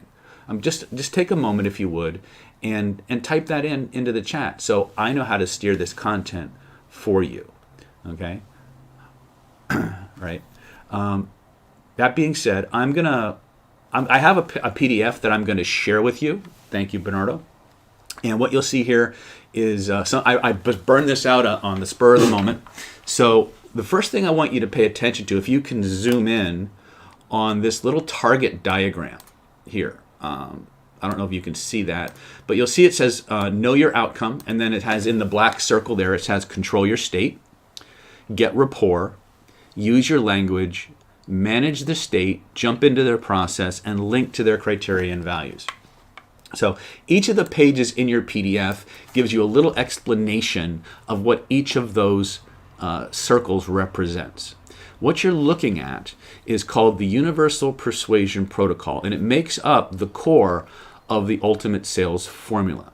You see, everything human beings do is in response to a feeling. It's either a feeling they want more of or a feeling they want a whole lot less of. Part of your challenge is going to be, how do you build a bridge with people? How do you begin to get rapport with them and start to generate in them the feelings you need them to take on so that they'll engage in the behaviors you want them to engage in?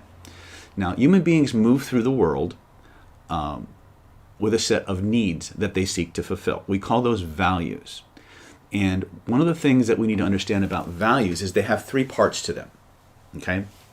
First and foremost, every value that a human being has a checklist. Now, this is important. There are certain rules by which we recognize that something is right for us. So let me give you a really quick example about this. Okay? Can I switch back to... All right. So let's say that you and I'm having a discussion between two people. And I go to that person and I say, so person A, I'm the mediator. Here's person A, here's person B. Person A says, I go to person A, I say, so I'm curious, just so I understand you better, what's important to you in the relationship? What is the one thing that you have to have in order to feel truly fulfilled and stay in a relationship? Person A says, well, that's easy. I need to feel respected. I need to know that you respect me. And me as the moderator, I'm going to say, oh, respect. I have a word. I have a value. And that sounds really specific. But here's the rub. Respect means different things to different people. And so the question becomes, I go to person A, I say, well, I'm curious. Respect is, I think that's absolutely amazing. I think respect is something that has to be there in a relationship. But just so I understand you better, how do you know? How do you know when you're getting the respect that you need to be in a relationship? Person B goes, oh, well, that's easy. I know you respect me when you tell me the truth. I know you respect me when you don't worry about whether something's going to hurt my feelings or whether it's going to, piss me off. You tell me the truth because you respect me enough to just give it to me.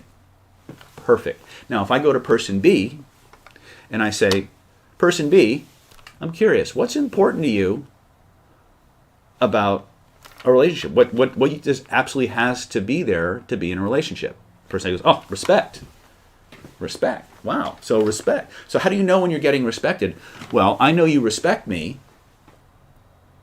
when you tell me the truth, obviously, but you do it in a way that doesn't hurt my feelings. You say it in a way that doesn't make me feel like I'm an idiot or I'm at fault or I'm to blame for whatever. And that's how I know that you respect me. Now, you got two people in a relationship who both have the shared value of respect. But the way they express that, the way they calibrate that they're getting it, is very, very different. Now, the reason I tell this story so early on in the training is because when you talk to a potential client, they're going to give you certain words that are important to them, certain things that they need satisfied, certain problems they want solved. I want you to begin to ask a series of questions that unpacks those deeper needs, but not just the needs, the rules by which they know they're getting what they want. So every value that a person has is actually a belief. And all beliefs have three parts. There's a checklist, that I like to call it your rules. There's a feeling that the body generates when those criteria or that checklist is met. And there's a name that we give to it. Right? So I'm going to run through a couple of scenarios as we go through the training. But first I want to just kind of step you through the Universal Persuasion Protocol, talk a little bit about each phase, and then I'm going to give you some drills that you can go through to prime you for this. And then, like I said, if this is the scope of everything there is to know in persuasion and influence, we've got time for this. So I'm going to take you as far as I can in the time that I have. And I'm going to point you in the direction of where to go to take the next step. Is that a fair trade? Yes or yes, as T. Harv Eker would say. Okay. All right. So let me see if I can, hold on a second. Present.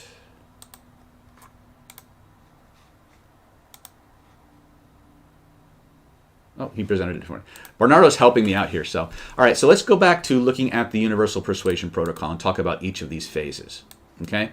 So the first phase I want you to notice is called Know Your Outcome. One of the problems that we have many times is that we think we know what we want in our heads, but when we get it out of our head and onto the page, it doesn't match what we thought we were doing in our heads.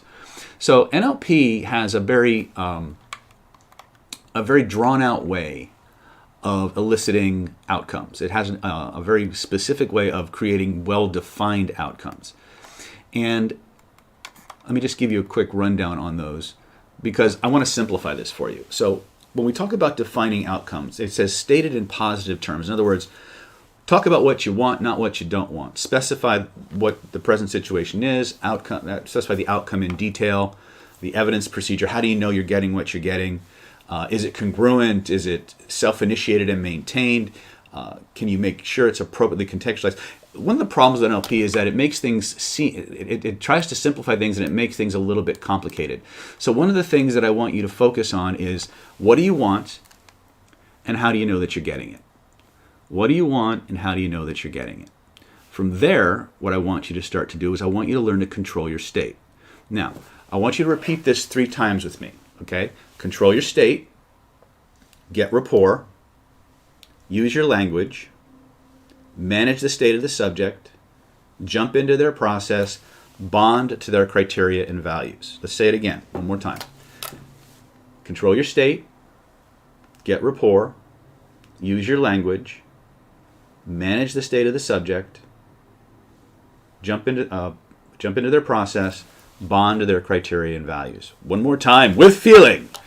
Control your state, get rapport, use your language, manage your state, manage the state of the subject, jump into their process, bond to their criteria and values. This is a 6-stage formula that you follow. And I want to be very clear that it's a formula. There can be any number of techniques that fit within this formula. And you use what you know. Like I said, I have a little under an hour to teach you something that I usually spend 3 to 5 days with people, and it makes you unstoppable everywhere. So the first thing I want to talk about is controlling your state. Everything human beings do is in response to a feeling. It's either a feeling they want more of or a feeling they want a whole lot less of. The challenge is that we have to figure out what state a person needs to be in so they'll take the behaviors and the actions that we want them to take. You see, all people's perceptions are based on their body feelings. And in turn, the perceptions that they have amplify or moderate those body feelings. So one of the things that we want to understand is when we look at a person, what state do they need to be in to do the actions I want them to take the behaviors I want them to take? And how do I change my state to fit that? So one of the drills that we like to do with our clients is the fun, playful state. By a show of hands or a show of that's me in the chat, how many of you would like to be up to 31% better at everything? If you think if that's something you'd like, type it in the chat. Okay. Now, how do we do this? Well, Chris Voss in his research into behavioral analysis discovered that when the hostage negotiator approaches a situation, a very tense, very hostile situation, and they embrace a feeling of playfulness, of curiosity, of a laid-back, easygoing energy, the hostage negotiator himself is up to 31% more aware, more adaptable, more perceptive, more creative. And the subject, the hostage taker, is up to 31% more compliant. What would happen if you could increase your closing rate by 31%? Would that be useful? The science says all you actually have to do to start generating a higher level of responsiveness, positive responsiveness to you, is to move through the world from a playful, relaxed, easygoing state. Okay? So state control is really important because the environment can overwhelm you. Situations and circumstances can overwhelm you. But the state control is what allows you to present yourself in a congruent, easygoing, comforting way. Right? Human beings, everything human beings do is in response to a state, but it's a state, but those states are based on your body feelings. So if I approach somebody in a tense state, their mirror neurons are going to pick that up and they're going to get tense. Now, they don't know why they're getting tense. They just know they're feeling tense. They're looking at me and all of a sudden I'm the cause of it. Right? But if I can approach someone in a fun, playful, best friend, easygoing energy, their mirror neurons are going to pick that up and they're going to open up. It's going to neutralize and bring down their defensiveness. And defensiveness is the antithesis of rapport. If you want to think of it this way, we're going to talk about, remember we said, control your state, get rapport. Rapport and analysis or defensiveness are the antithesis of each other. The greater the degree of rapport that you have with a subject, the less they really intensely analyze everything you say and do. They stop looking for all the flaws or loopholes in your presentation. Right? So the more you can generate rapport, the more rapidly you'll be able to put people into what we call a buying trance or a buying state, a state where they actually want the thing that you want, which brings us to the next phase, which is the rapport. Now, one of the things that we talk about, you're going to hear me talk a lot about, and I talk a lot about this in pretty much every presentation I do, is a technique called the echo technique. And the reason that's important is because the most important words any human being can hear at any given moment are the ones that just came out of their mouth. Okay? Now, if you've studied classical NLP, you've seen these really complicated charts and diagrams. If you looked at anything like with cognitive biases, you see all these different biases that human beings have. One of the biases that is most important, where NLP and the cognitive sciences agree, is what we call the self-generation bias. Human beings automatically give more weight and preference to anything that comes out of their mouth. Anything their nervous system generates, their nervous system accepts. Now, if you want to sell things to people, stop thinking about trying to sell it to them. Find out what they want to buy. In the PDF that's included with this presentation, I have a little vignette that I started the presentation with by Gary Halbert. And once upon a time, and I'm paraphrasing, so any mistakes are mine. Gary Halbert was teaching one of his students, or one of his classes, on copywriting. Now, Gary Halbert was one of the most prolific, most successful direct response copywriters in the world. He asked his students, where's the best place to build a hot dog stand? And the answers rolled in. Oh, in front of a stadium, or next to a college campus, or a train station, or a business. And after Gary let them all talk and share what they thought was the right answer, he says, the best place to build a hot dog stand is in front of a bunch of hungry people. Right? So in some of the amazing speakers you've had on this summit, you've had people talk about prospecting and getting into the demographics and psychographics, the lead generation aspect of it. So we're not going to talk about that too much here, because you have some great people who understand that. But here's another twist that I want you to think about. Every human being is hungry for something. And if you start talking about their needs, they'll develop a hunger. So what do I mean by that? Let's say I'm talking about life insurance, okay? And I'm talking to a 21-year-old about life insurance. Now, that's a really outrageous proposition right there. Why? Because most 21-year-olds have never thought about life insurance. But if I were to say to them, if you were to buy life insurance for you, I'm curious, why might you want to do that? They're going to give me an answer. What am I going to do? I'm going to listen to that answer. I'm going to pay attention to it. I'm going to agree with it. I'm going to echo their words back to them, and then I'm going to ask another question. So I'm curious, just so I understand you better, what's important to you about life insurance? Now, that one question will cause them to immediately create a checklist. Remember at the beginning of the presentation, I told you that everything human beings do is in response to feelings they want more of, or feelings they want less of. They're either moving towards something and away from something else, or away from something else and towards something else. When you ask somebody the question, what's important about, they automatically dip inside their own value system and make up a reason, a body feeling and a reason and a checklist for how to satisfy that. And so they'll often give you a word. Well, I think, what's important to you about life insurance? Safety, freedom, whatever word comes up. Well, safety and freedom mean different things to different people. So just so I understand you better, how do you know when you have that freedom? Now, the moment you ask that question, they're going to give you a checklist. Well, I'm able to go where I want and do what I want. I'm able to have the money I need to take care of my family, even if I'm not able to, right? To work or whatever. All I want to do is repeat those words and link it to my product or service. That's actually the whole ultimate sales formula.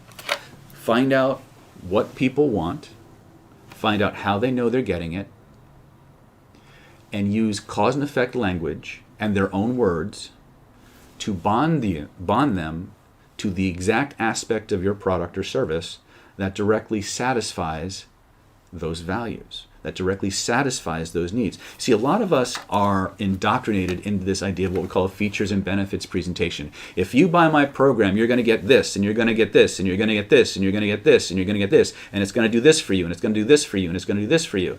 Most of us are familiar with that type of presentation style, and it works okay, but it's selling. I want you to start thinking about moving away from selling and creating buying opportunities. Opportunities to figure out what the person standing in front of you or sitting in front of you wants to buy, how they know they're getting it, and showing them the exact aspect of your product or service that directly satisfies that need. And if you do it using their very own words, they literally neurologically can't not do it.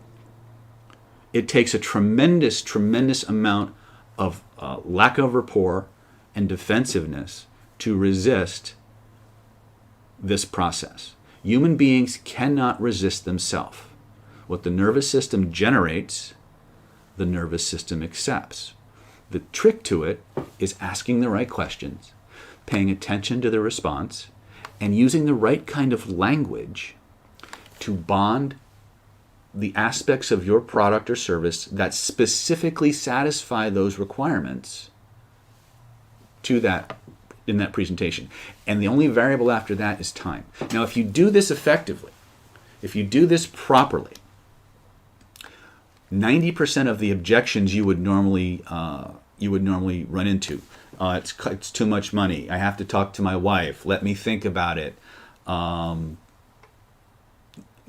They're going to go out the window. Why is this? It's because when a person is presented with an opportunity to satisfy their deepest emotional needs, they'll generate the rationale for doing it. The only variable is keeping them connected using their own language to what you want them to do.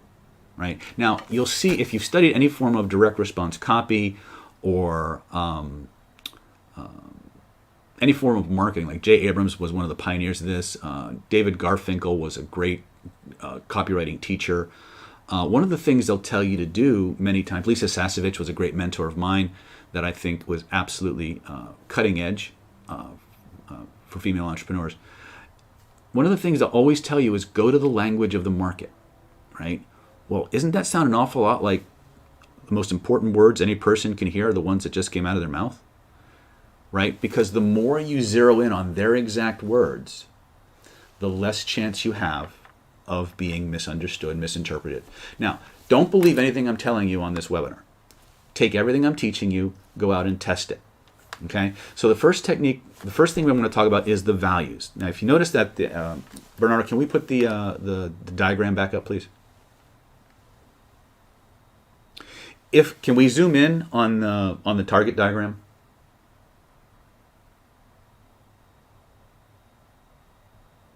Or not? All right. Maybe you can see it, maybe you can't. If you look at the very center of this diagram, it'll be in your PDF. I'll show you guys how to get the PDF. You'll see criterion values. That's the center of the persuasion bullseye. If you want to sell anything to anyone, all you have to do is hit that bullseye. Now, you can go for it immediately, or you can romance them a little bit. That's really a matter of style, your personal style. I know people who would take 20 minutes to get to the criterion values. I know people that the minute they pick up the phone, or the minute that you call them and they pick up the phone and you answer, they're going to ask what's important about that to you, right? In fact, I'll give you a real quick vignette. I used to teach martial arts for many, many years. And this was how I got 80 to 90% of my new referrals, was through just using this process over the phone. Okay, and the process would go something like this. Ring, ring, good afternoon, Coral Springs Martial Arts Academy. This is David. How can I help you? Oh, hey, David. My name is Bernice. I'm calling because I saw your sign, and I'm looking for karate lessons for my 10-year-old son, Josh. I say, oh, hey, Bernice, so let me get this. Let me see if I understand you correctly. You're looking for karate lessons for your 10-year-old son, Josh? Yeah. Yeah, I am. Can you help me? Absolutely. So I'm curious, Bernice, just so I understand you better, and so I can make sure that we have a program that's right for Josh. What's important to you about karate lessons for your son? Well, David, I'm glad you asked. Josh is a great kid, but he's a little small for his age. He's really smart. In fact, he's so smart that his teachers have actually moved him up a grade, and that's actually why I'm calling. See, he's a little small for his age, and he's going to be surrounded by a lot of older kids. And I was afraid that maybe the bigger kids might pick on him or give him a hard time. And I also heard that martial arts was really, really good for helping kids develop confidence and focus and attention, as well as, being able to protect themselves. Is that true? Bernice, that is absolutely 100% true. For decades, the martial arts has been a way for people to absolutely create focus, attention, self-confidence, and to help protect themselves against larger opponents. So to help Josh, one of the things we do, we have programs that are specifically designed for kids like Josh, kids who are so smart and ready to just take life on head on, that'll help them develop the confidence, the focus, the stamina that they need to succeed in life. So I'm curious, what else is important to you about karate lessons for Josh? Well, David, I think it's just, for me, it's knowing that Josh can protect himself, knowing that Josh is going to have the ability to be around those older kids and really hold his own and excel. That would make me really happy, that peace of mind, that knowing that Josh can do that. Bernice, our program is absolutely designed to help kids like Josh, who are small for their age, who are very smart, but who are at risk of being picked on. It's designed to help them to excel, to focus, to be able to take care of themselves. And as you see Josh begin to grow and bloom through his time at our course, you'll become much more happy and at peace, knowing that Josh has the training he needs to be able to protect himself and to handle himself in any situation or circumstance. Now, we have 2 different programs available. We have a 3-day program. This is a program where you come in for 1 private lesson and 2 group classes. And he can try out classes, and if he likes it, he can continue on with the class. Or if you like, we have a 3 private lesson group class. It's $19.95. It comes with a free uniform. And we have either of those is available. We have a time slot today at 5:30, and we have one tomorrow at 5:45. Which would be easier for you? Well, David, I think maybe tomorrow at 5:45, because then he can have his dinner, he can have his homework done, he can have a clear head, and he can be really focused on the event and see if it's something he really likes. Perfect, Bernice. I'm going to pencil you and Josh in for tomorrow at 5:45.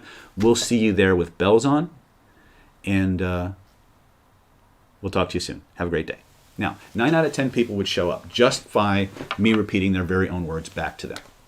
So one of the things that I want to be very, very clear is the most powerful words any human being can hear are the ones that just came out of their mouth. Now, if you will scroll to the drill section of your PDF, which is, I don't have the pages numbered. I didn't have time to do page numbers, but go to state control, the echo technique. The echo technique is one of the most powerful techniques that you can use for influencing human beings. And the reason it's one of the most powerful techniques is because it literally forces a person's neurology to pay attention to you to the exclusion of everything else.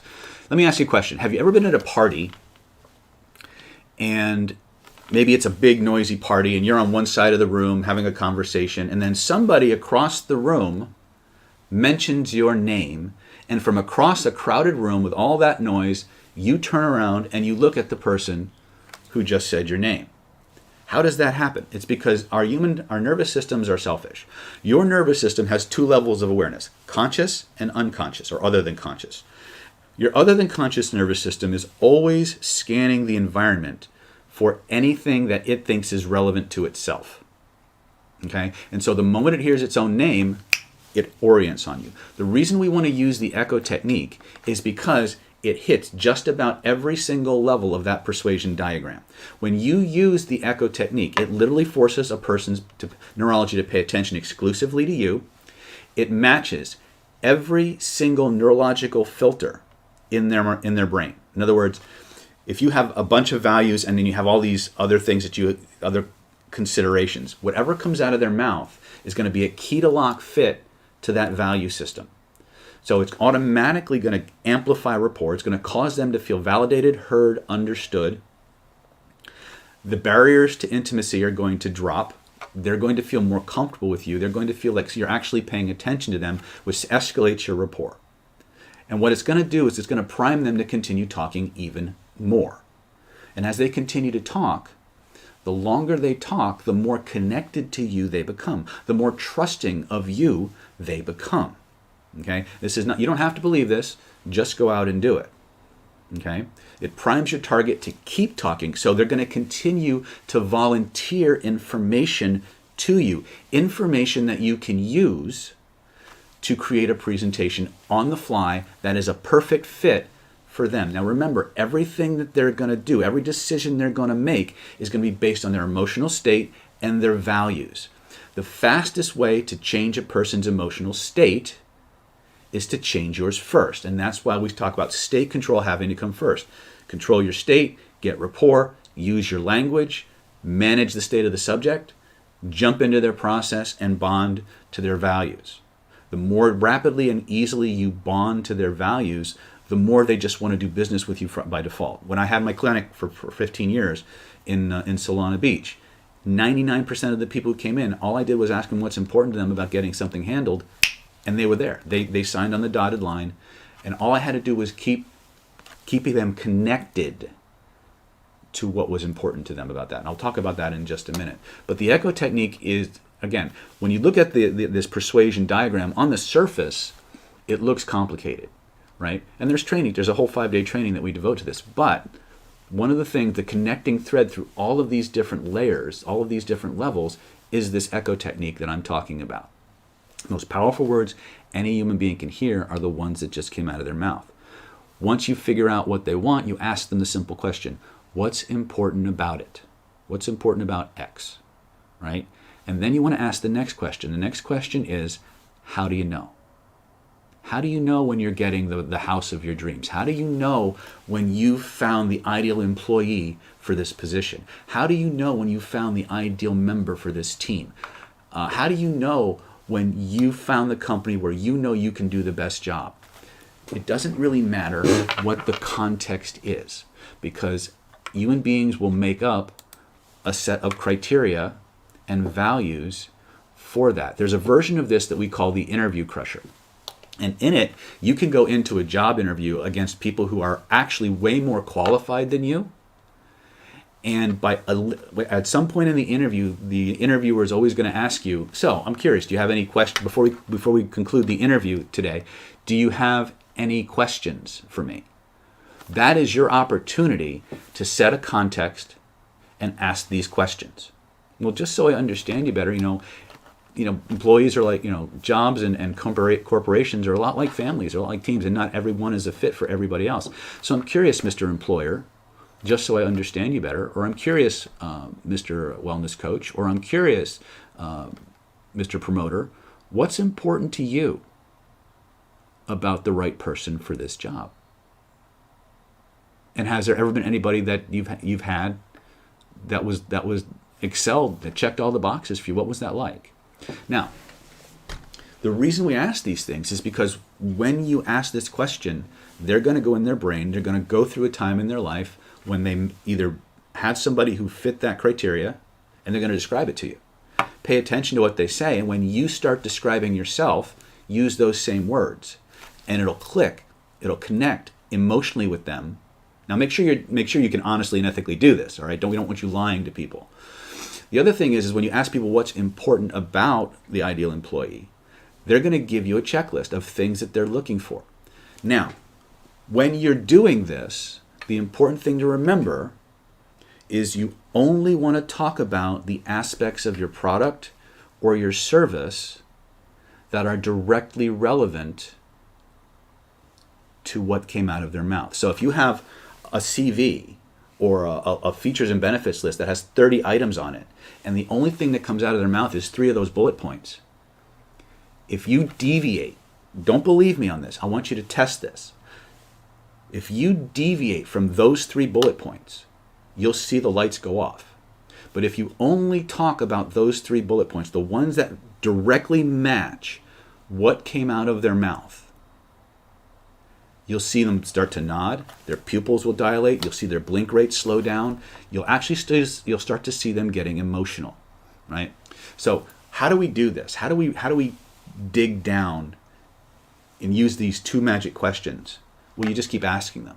So let's say, for example, I'm going to use a real estate example, just because I use this a lot when I teach. I'm going to say to somebody, so I'm curious, just so I understand you better, what's important to you about the perfect house? And they're going to say to me, well, you know, it's got to have a big kitchen, and it's got to be near good schools, and it needs to have a big backyard. Oh, wow. So I'm curious, just so I understand you better, what's important to you about a big kitchen? Well, when I was a kid, you know, we had a big family and we had a really big house, and every holiday the relatives would get together and we'd all hang out in the kitchen and we'd all take turns cooking and then we'd all eat together. And it was just one of the best times where everybody was just connected and sharing in one another's company, and we just had the best time. And I really want to share that with my family. So if I could show you several properties that had a huge kitchen, where you could have those big family gatherings like you used to do, where everybody could get together and take turns sharing and doing the cooking duties and really spending time connecting together, would that be something you'd be interested in seeing? Okay. Paul's saying, do you have any additional tips where the person you are in contact with maybe isn't the person who is paying? I need to speak with my partner as they'll be paying. Okay, so the next thing you'd want to do is, so just so I understand you better, are we ready to take that next step? What's the next step we need to take to move this forward? Well, I need to send a, now again, this is assuming, of course, that they're not lying to you and just trying to put you off, which means you've missed the value some way. That's one of the things I want to emphasize with this process. Usually you ask the what's important about questions about 3 levels deep. This is in your PDF, by the way. So you usually go about 3 levels deep with the what's important about how do you know questions, and you feed those back and you move and you paint pictures for them. So let me finish my real estate loop, and then I'll circle back to Paul's question a little bit. So if I could show you several properties that had really big kitchens that were close to good schools and had really big backyards, would those be something you'd be interested in going to see right now? Absolutely, let's do it. Right? And so the idea is a big yard or a big kitchen isn't enough.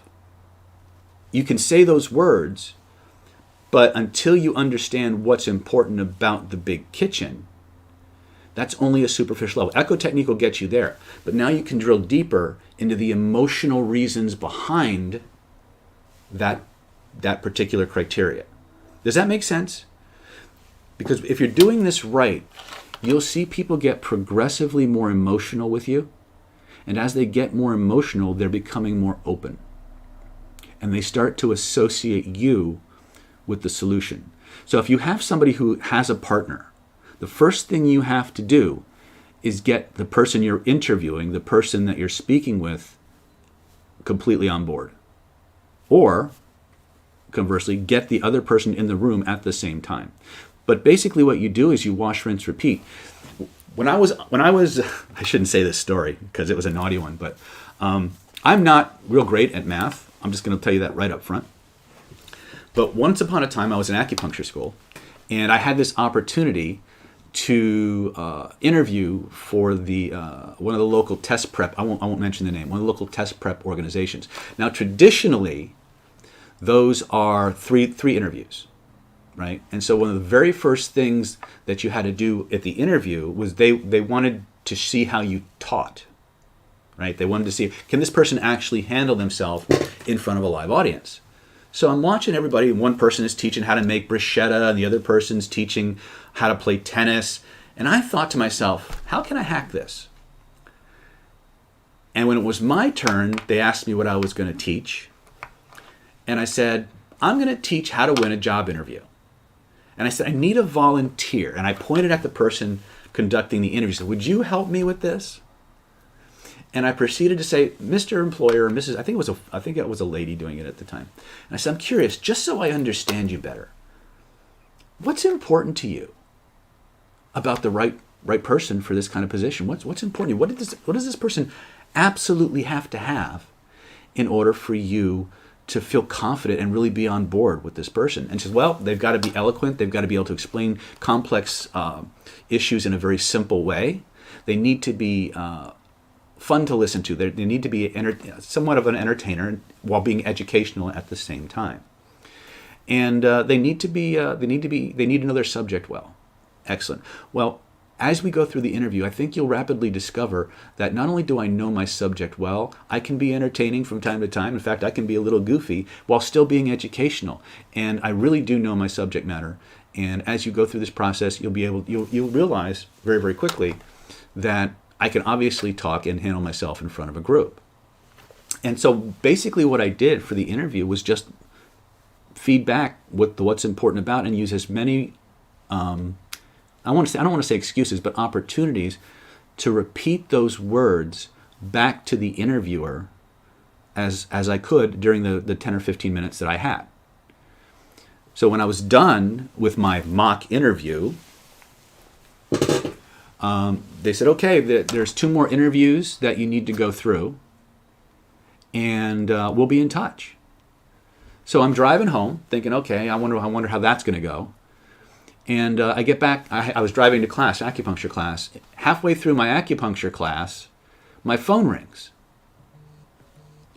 And I walk outside, I pick up the phone, I say, oh, this is David. Hi, this is so-and-so from Test Prep Academy.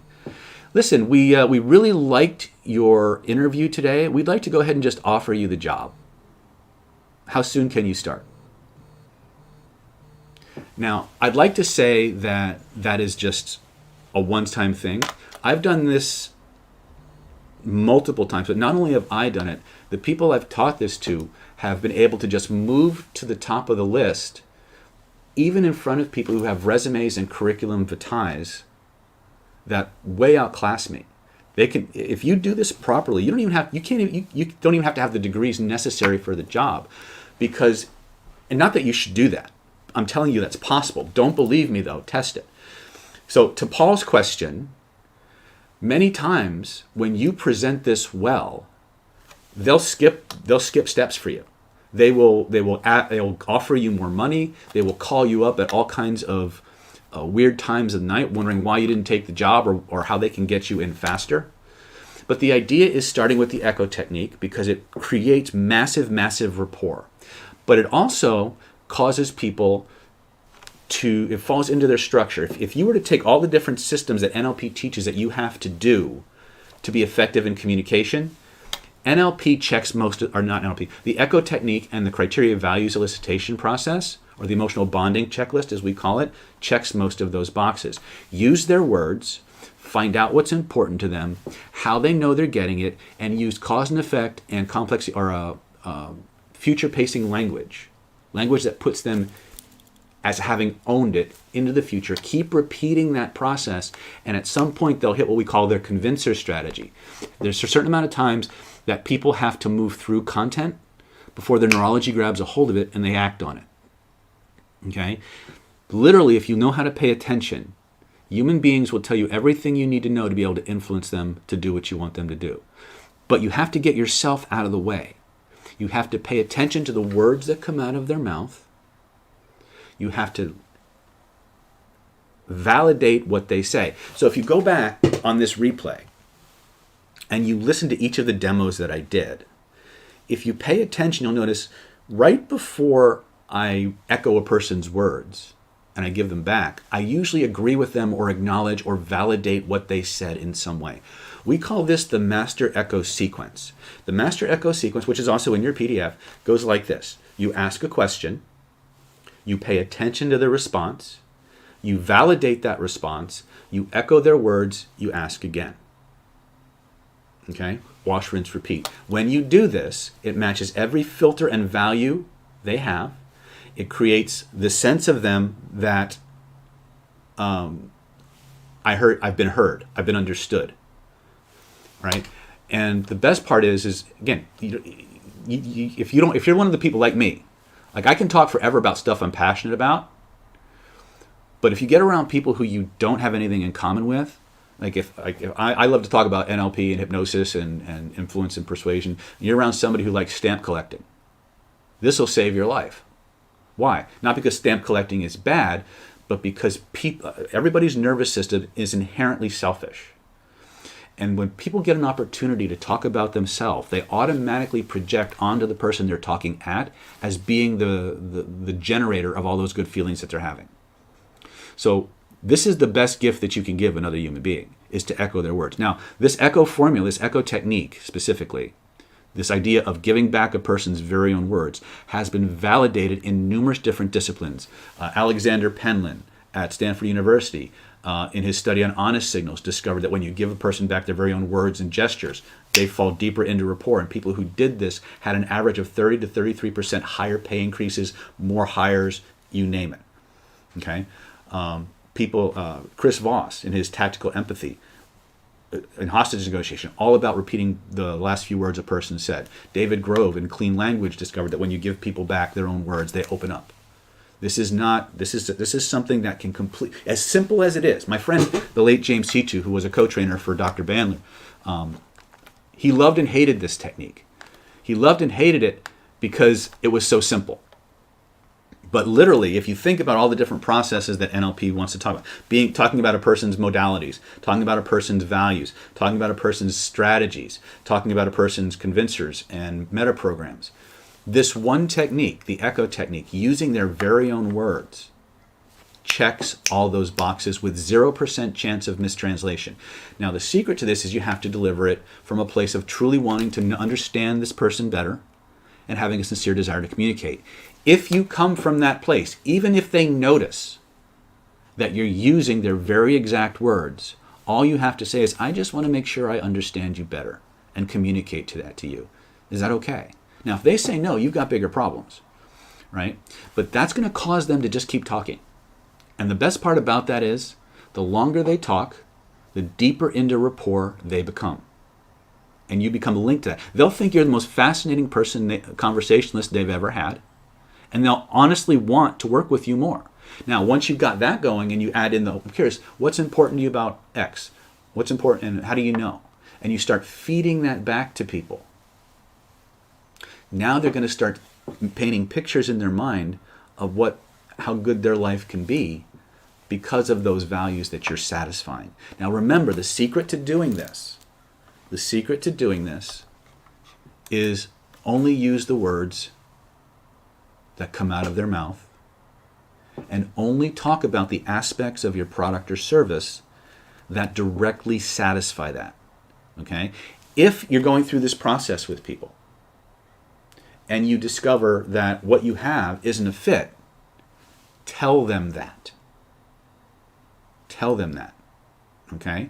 Because you may not be able to do business with them that day, but they will remember your integrity and they will refer people to you.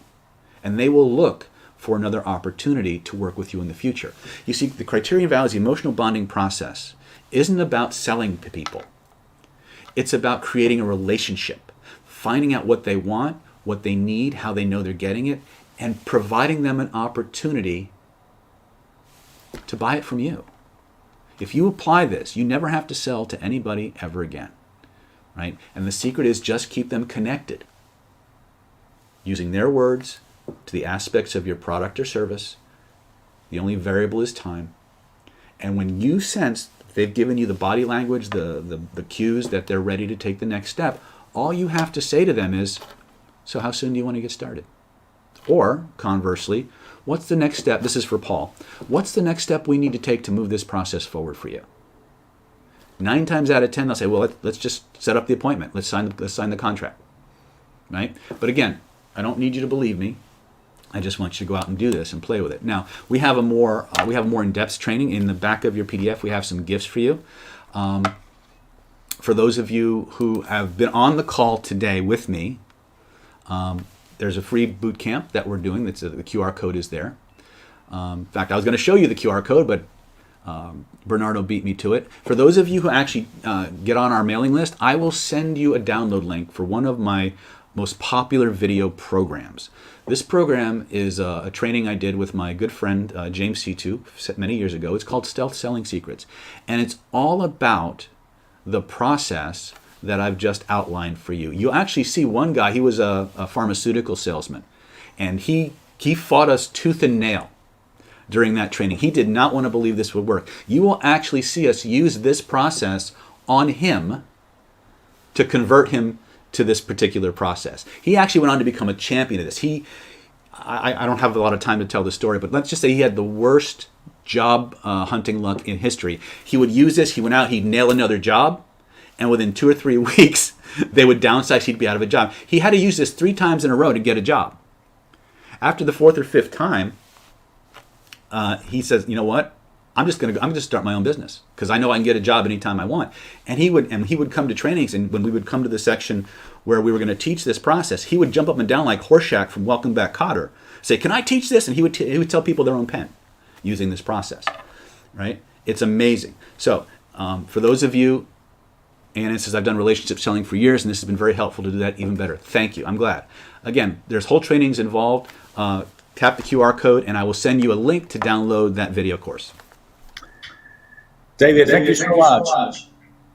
I think it was phenomenal masterclass you just did there, and experiential. And as you said, hey, you don't have to, you just go out and practice. I love that. And I love the echo technique. Clean up is something that one of the techniques I've always used, and it's just so powerful. It works all the time. Is listening and reinforcing. I haven't found a single technique that checks as many boxes on what you need to do with the human nervous system as the echo technique does. My friend James, who passed away unfortunately a couple of years due to the COVID vaccine, but he loved and hated this technique because he loved the eloquence and the elegance of all the complex languaging in NLP, and this just wasn't it. It was just whatever they said, just say it back and link it to your product or service, and they'll want it. I've got a couple of questions I want to run by you. Sure.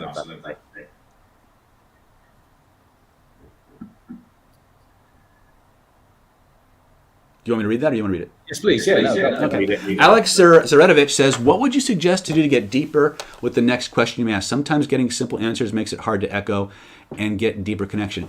Well, what you do is you echo their words, and I'm curious, what's behind that?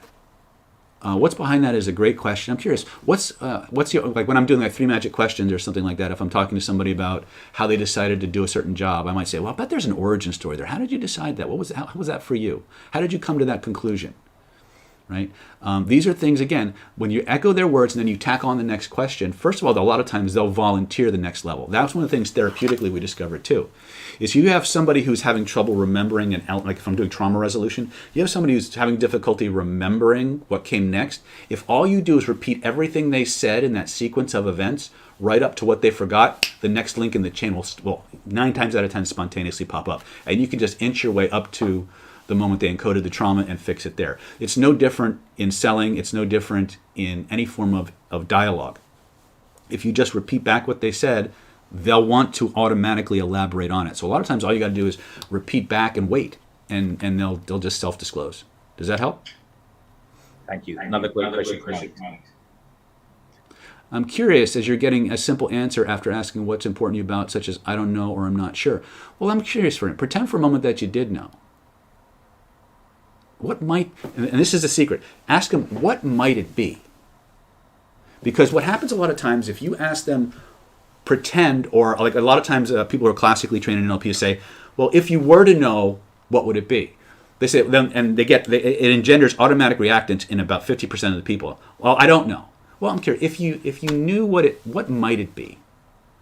What might it be? That creates, it's what we call a modal operator of possibility, and it makes their internal map of what's possible for them more flexible. And so now they have permission to engage in their imagination. And once you've got them engaging their imagination, now you have all kinds of things that you can play with. What might that be like? Or pretend that you did know. What might that be? Now, here's the interesting part. The part of you that pretends is also the part of you that has direct access to your long-term memories, your values, your fantasies, and your daydreams. So when you have somebody pretend, what they think is pretend actually is true for them on a deeper level. Does that help? Yes, absolutely. David, thank you so much. We've already shared your PDF. We're going to be sharing the PDF as well with those of us recording as well. So thank you so much for being here. My Thank pleasure. you for your wisdom. I can't wait to carry on bringing you onto a lot of these summits. What you bring is so great. Is there any last things you want to share? Anything else? Well, I want to just say that remember that selling doesn't have to be hard, and you don't need to just spew data at people. The secret to being great at sales is not to sell. The secret to being great at sales, and selling is anything. It can be an idea. It can be a lifestyle change. It can be a diet. It can be any form of behavioral change. It doesn't have to be a product that you exchange for money. Is finding out why they might want to do it, what's important to them about it, and linking that to what you offer. When you do that effectively, remember, I'm going to leave you with this thought, and you can meditate on it. Human beings cannot go against their deeply held values without experiencing without experiencing emotional pain. They cannot be presented with the opportunity to satisfy those needs without experiencing desire and pleasure. So all you need to do is move through the world, find out what people want, find out what you have that satisfies it, and use their very own words to link them to it. And more often than not, they'll simply ask you to buy. And most of your objections will go right out the window, because when we see an opportunity to get our emotional needs met, we create the rationale to justify any expense. Brilliant. David, thank you so much for today. My pleasure. Lots of love to you. Well, that was absolutely amazing. David is obviously a phenomenal trainer. He has so much knowledge, so much wisdom. He's obviously, I think he shared that, or I shared that before when I read his bio. He's a martial art expert, breathing techniques, very deep into hypnosis, a master NLP trainer. But apart from that, he's got training programs for anything and everything, live and online. So we highly recommend. We've shared the PDF with a lot of you, so there's a lot of valuable information on there. I hope you enjoyed it. I've got my next guest, Jen Plessis, joining us very, very quickly. We're just going to share a very quick commercial, and we would just simply love to bring Jen on stage. So we'll be right back in under a minute. Thank you so much.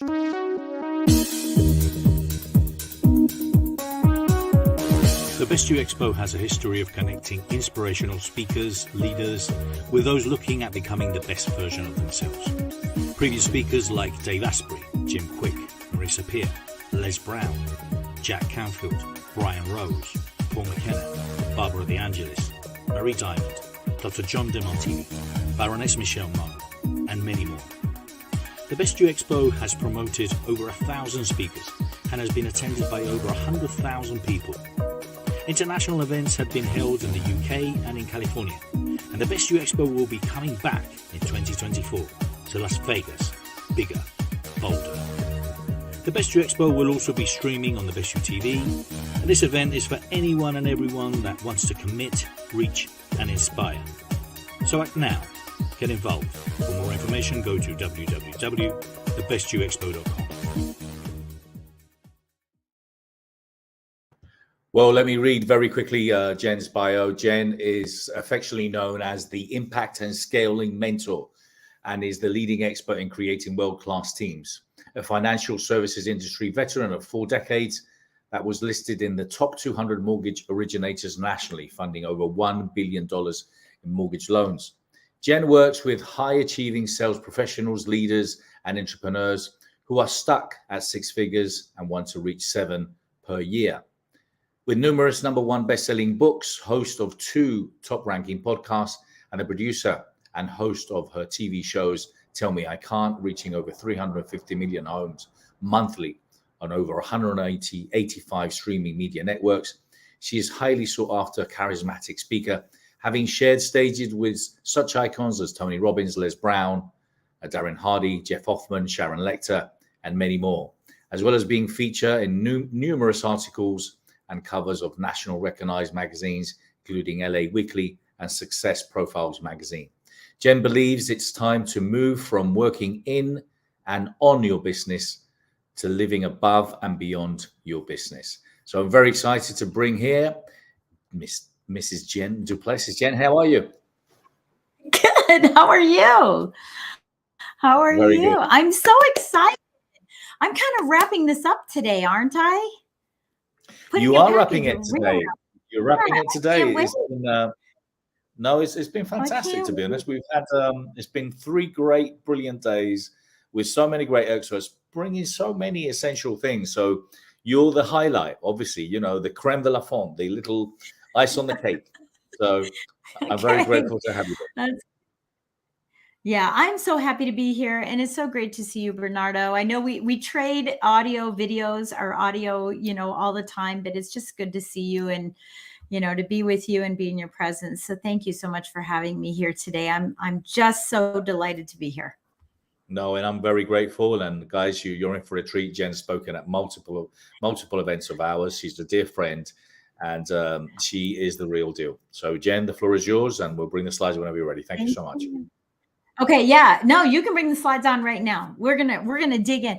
So listen, everybody, thank you so much for being here. First of all, wow, what a marathon you've been on for 3 days. And I know what it's like. I've been at 3-day events on virtual. I know what it's like to be here. Kudos to you for sticking it out until the very, very end. And this is where the magic happens. And I'm gonna do my best to bring everything together as best as I can. One of the things that I'm known for is obviously being an impact mentor, but also I have a saying: stop talking, take action, and get results. And so what I'm hoping that you'll do here is to be able to not only learn from me and allow for me to share with you some of the expertise that I have, but also for you to know that you're going to take action tomorrow. I know we're coming up to a weekend, and for many of you, it's already close to the weekend. It's the middle of the night.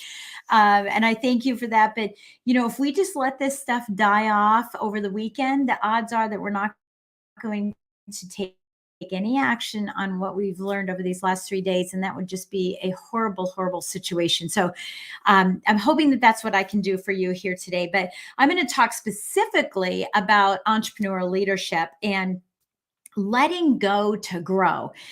This is what we're all here to do, is to increase our personal development, increase our professional development. And part of that is letting go and not feeling like we have to do everything that everybody wants us, when in fact they just want the system that you create so that you can scale your business. And that is where my expertise really, really lies. So let's go to the next slide here and talk about a couple of questions that I have, and hopefully everybody's here. So number one, and I don't know if this is going to work because I think you might have PDFs on this.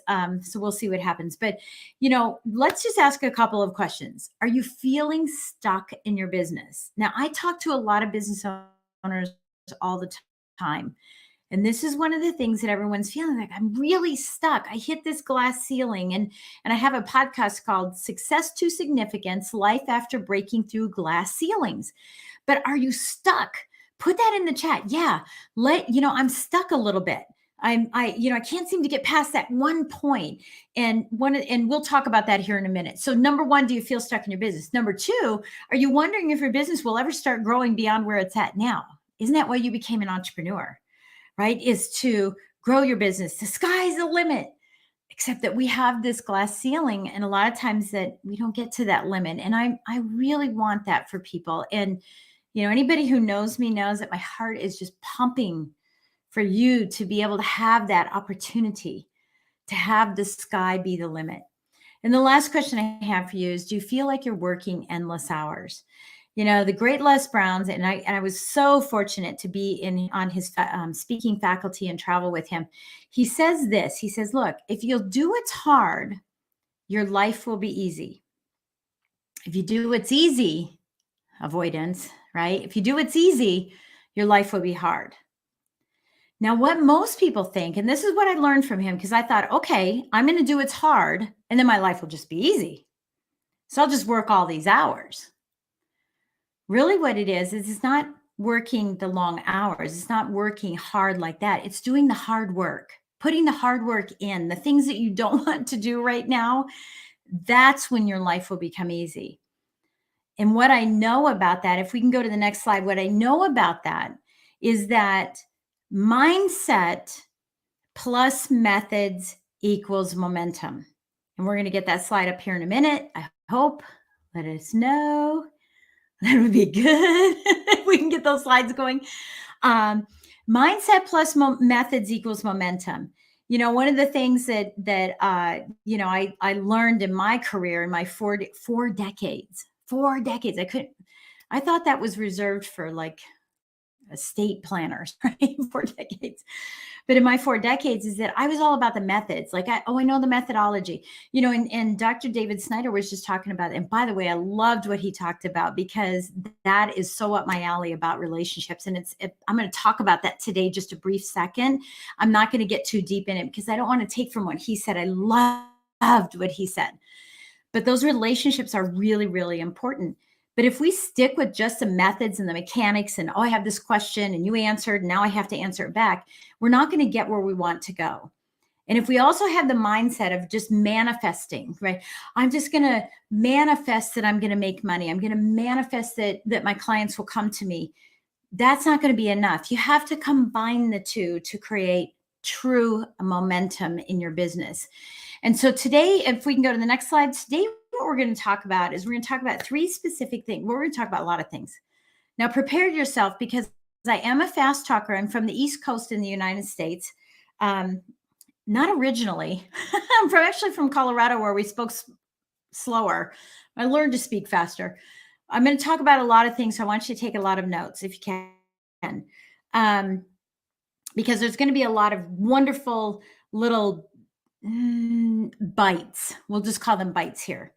But we're going to talk about 5 keys to rapid success in your business. So if you're feeling stuck, I don't care if you're feeling stuck at 5 figures and you want to go to 6, or 6 to 7, or you're in 7 and you want to go to 8. These 5 keys to rapid success are going to be critical for you to go to your next level. The second thing is we're going to talk about business transformation. And it's really the mindset behind that. And I'm not going into NLP. It's just a mindset behind that. And then we're going to talk about record-breaking growth. And those are some strategies I want to talk about today while we're together. So next slide, please, would be good. And in fact, let's go to this next slide. We'll go ahead and go there. I want to tell you a little bit about transforming businesses and what I mean by record-breaking revenue. So for example, 45% of my clients increase their revenue by 30%, okay, and generating an additional $100,000, an extra 6 figures annually in the course of working with me. And I'm happy to share all of those stories, but in the time that we have today, I can't share all of them. But it may not seem like 30% is a big deal, but it is. It's a big deal. If you're making 30,000, you're making more, a lot of money. If you're making 100,000, you're making 130,000. It's just really great growth for my clients. My average client has grown their team by 70%, allowing them more freedom away from their business so that they can pursue additional revenue streams or spend time with their family or whatever they want to pursue in their lives. And that's really why we want to scale our businesses, so that we don't have to do all of the minutia work. 85% of my clients have reduced their work hours by 25% per week. So if you're doing the hard work, but not putting in the long hours, but not doing the hard work, this is where the rubber meets, the pavement, so to speak. And that's a US saying. Sorry if you don't know that, right? Many of my clients have pursued additional endeavors, such as creating additional businesses, and becoming celebrity influencers and experts in their own market. And that's really what we focus on when when I work with my clients. If we can go to the next slide, please, that would be great. And so this is just a summary of, I honestly don't know how this is going to show up, because I don't know it looks like you have the PDF, so you don't have the others. So I just released this book called Impact, and you can take a picture of the QR code if you want to get a copy of it. But I just released this book on May 24th. And we are another number 1 bestseller. And next week, we're going to be going to New York. It's going to be on the big Jumbotron in Times Square, along with the book Tell Me I Can't, that's here as well. That book's going to be up on the big Jumbotron. I'm so excited for those opportunities. But I just finished 21. This is the 21st number 1 best-selling author book that I have either written myself or been involved in. If you can go to the next slide, that would be great. as Bernardo mentioned in my bio, I've been in a lot on the cover of a lot of magazines. I write for a lot of magazines, and we can go to the next slide as well. You can kind of scroll through these as I talk through these. Additionally, we have, I've just had the opportunity to work with so many wonderful people. Because this is a PDF, you're not seeing all this. If this guy looks like Bruce Willis, because most people think it does look like him, it's actually my husband, my husband, Brian. But he travels a lot with me. But, I've spoken all over the world. I have such a beautiful opportunity to share my story. And go ahead and go to the next slide. In the course of my career, I've been on over 1,300 podcasts and/or radio shows. Obviously, I have my own podcast, one of them for 9.5 years, the other for 3 years now. And, it's just a great opportunity to get that market influence, which I'm going to be talking about in a moment. We'll go to the next slide. In addition to that, I've also have been on over 600 stages, webinars, summits, you name it. I've been on them. I've tried everything, to create market influence and impact in the world. And I think one of the things that's real important is, it's not, for example, it's not important to be a celebrity in the world as much as it's important to be a celebrity to your clients. And that's what I try to do, is that I want my clients to see me as a celebrity. Because if I showed you a picture with myself and Jeff Hoffman, you might not know who that person is. But everybody who loves Jeff Hoffman knows exactly who he is. And that's the importance of that part of it. So we'll keep going on. But I want to share with you one more slide. We'll go ahead and go. It wasn't always that way for me. I was known as Jenny who ain't got a penny. And even today, don't call me Jenny. You'll be in trouble with me if you do, right? But I was known as Jenny who ain't got a penny. And because of that, my uncle told me, Jenny, listen, you're going to be like your dad. You're going to be an alcoholic. You're going to be like your mother. She's a verbal abuser. So I was bullied by my own mother, right? But my own mom bullied me.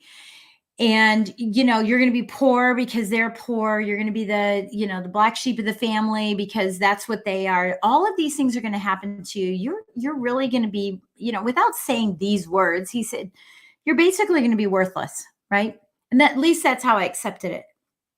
And so if you'll go to the next slide, and so what I ended up doing was saying, okay, so maybe I'm not worth it. He would say, oh, look at Jenny who ain't got a penny. And I would show a penny. In fact, I pick up a penny every time I'm out. If I see a penny on the ground, I'm the first one to pick it up. In fact, today I was at Target getting some stuff for a trip. And I saw a penny as I was going, exiting the store, and I grabbed that penny. Doggone it, I'm going to get every penny that I have. But I went through my whole life as a youngster. I was told this when I was about 9, and I went through my whole teen years, my early year. I've been married. It'll be 40 years in July that I'll be married to my husband, to my high school sweetheart. But I had to prove to everybody. I thought, my job is to prove to everyone that I'm not going to be that Jenny who ain't got a penny. And that's what we do when we're business owners, right? When we leave the corporate world, we leave that job and we say, it's time for me to go out on my own. I'm going to fly like an eagle, right? Eagles fly by themselves. They never fly in flocks, right? That's for birds. Eagles fly by themselves. And I'm up there flying like the seagull. And I'm going to prove to everybody that I'm not going to be Jenny who ain't got a penny. And I took that into my business life, as a residential mortgage lender in the United States, and being in the top 200 of 1 million loan officers, right? Funding $1 billion. There's less than 30 of us that have ever done that. But it was proving. It wasn't because I wanted that. It wasn't because I needed it, from the perspective of financial piece of it, or I needed a plaque or anything. I was proving to my family. And unfortunately, both my mom and my mom and my dad passed away without them saying, I'm proud of you. I love that you've accomplished what you've accomplished. And I wish I had that from them, but I don't need it anymore. It's great to have, but I don't need it. However, that uncle who said, Jenny who ain't got a penny, he told me, I'm so proud of you. Look what you've accomplished, right? So I finally got it. I'm glad I got it before, he's not passed away. He's 90 years older. He'll be 90 in July. And I love that he told me, Jenny, you ain't got a penny, because it pushed me to be something bigger than I could ever be. But during the course of my career, there was a point in time where I was funding $50 million worth of loans a year, which put me in the top 1%. And that was great. But all I cared about was just tell me you're proud. Didn't matter what the number was, just tell me you're proud. And here I was at dinner one night with my family, and I'll put that in quotes. Sure, I was at dinner. And I got a call from a client. And what do we do as entrepreneurs? We got to answer that call, right? My client needs me. So I walked outside of the restaurant and I started walking back and forth on the curb, right? Where, the concrete is on that curb. And this, and that's why I'm showing this picture. I call it the concrete balance. Walking back and forth. And I'm actually opening doors for them, saying, yeah, come on in, a conversation with my client. And in that moment, I looked over into the window of the restaurant, and there my family was. They were enjoying their time together. They were creating memories. They were laughing. My son was blowing little spitball things through a straw. And they were enjoying this beautiful life together, but I was never in them because I was trying to prove. And as entrepreneurs, this is what we're doing. Your story may be different. You may not have the same story I do, but there's this proving that we want to do, proving that we can survive as an entrepreneur, because this is a lonely life in the beginning, right? And this is why this beautiful tribe of the best you comes together to have that community, to have you fly in a flock with other people, right? And so important in our lives. And it was in that moment I said, that's it, I'm done. I am so done with this. There has to be a better way for me to do business without working endless hours. How do I do the hard work? And all I kept thinking is Les Brown kept saying, if you do what's hard, your life will be easy. And I was working hard. Why isn't my life easy? Because what I needed to understand, it wasn't the long hours, it was putting in the hard work. And here we are today over these 3 days learning all these beautiful things that everyone's teaching us. Will you put in the hard work? Will you carve out the time in your schedule we all know the saying, how do you eat an elephant? One bite at a time. You can't get it all done at once. So understand that. Give yourself the grace for that. But it's time for you to carve this out and say, you know what? Enough is enough. It's my time. I deserve this. No more. I'm moving forward. This is my time to make a difference in my life. This is the turning point in my career. This is the turning point in my personal life. This is when I can look back and say, you know what? I attended an event, a 3-day event, and I took all the action I possibly could. And it took me to heights I never thought possible. That's what this story is about. And I want to give you the tools to be able to put this into play. Does that sound good for everybody? So let's go to the next slide. We'll go to the next slide here. So I want to tell you about, and we're going to kind of move through this a little more rapid in the slide selection. So I'm going to tell you about the 5 keys to rapid success. So I said we were going to talk about this first. So number 1, let's go to the next slide. Number 1 is you have to know where you are right now. Where are you currently? As entrepreneurs, we tend to just maneuver around and look for shiny objects. We're going to talk about that here in a few minutes. But where are you right now? If you had an interview with your business, what would your business tell you? Are you in one of 4 categories? Okay, and you have to write these down because they're not in slides. Okay. Are you in formulation? Are you formulating? Are you in concentration, going out and doing the work and tracking it? Are you in momentum, or are you in stability, right? Now, technically, there's 5 of these stages of growth. The 5th is success. Now, the reason I don't talk about that and I say there's only 4, is because success is not a destination. When you get to stability, now it's time to go find another avenue of revenue, right? Another revenue avenue for yourself. Also keeping in mind, maybe I'm in formulation with social media, but I'm in momentum with relationships. Maybe I'm in concentration with my systems that I'm putting in my clients' experience, right? What is that experience, their journey with me? Maybe I'm in concentration, I'm testing it, I'm tracking it, but maybe I'm in stability with another aspect of my business. So there's many facets to this to understand, where are you? As entrepreneurs, we tend to go the wrong way all the time instead of getting counsel and saying, look, I can't see my ears, but you can. So I have coaches to say, hey, where am I? Can you tell me where I am? Because I'm not seeing where I am in my business, and what are my next steps? It's amazing that we can all coach people on the trials and tribulations that we went through in our lives. But when we're going through those same tribulations and trials that our clients are, we can't see it ourselves, right? So number one, you got to know where you're at to know where you're going. All right, let's go to the next slide. Number 2 is that you want to know, or that you want to build a team, right? Building a team is going to help you accelerate. We have this thought that we should do everything alone, and that we have, constantly everything alone. And this is where we get tripped up, because we don't have infinite energy. We don't have infinite time, right? People ask me all the time on podcasts, how do you get so much done? Because I have 4 businesses that I run, all 6-figure businesses. How do I have the time? I have the same time that you do. See, I know how to expand time, because if I'm the only one working, then I only have the amount of time I can give. But if I hire one person, I get 40 more hours of productivity a week. If I hire 10 people at 40 hours, I get 400 hours of productivity. That's how you accelerate. That's how you scale. And many of you, if you're in the 5-figure, you may have an assistant, virtual assistant. If you're in 6 figures, you may have 2 virtual assistants, maybe 3.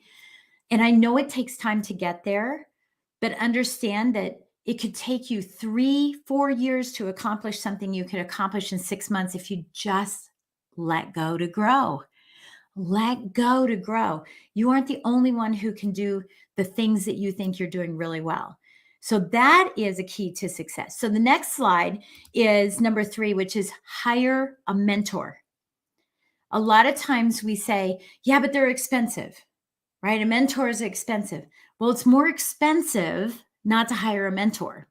It could take you 1, 3, 5 years to accomplish something, versus accomplishing in a shorter period of time and accelerating your income or your revenue. So it's the expense versus the faster.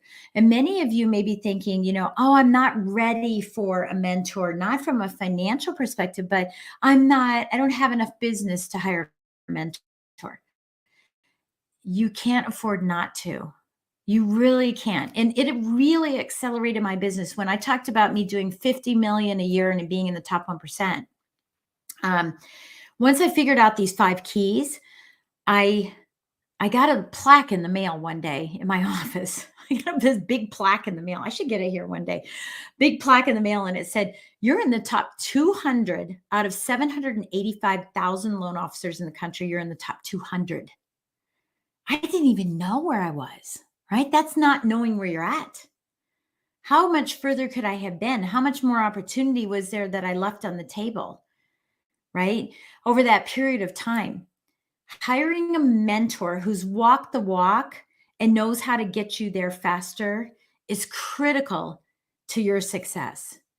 Even if it's just, a quick course or a quick something, invest in your business. This is the thing that will get you to the next level faster. All right, next slide.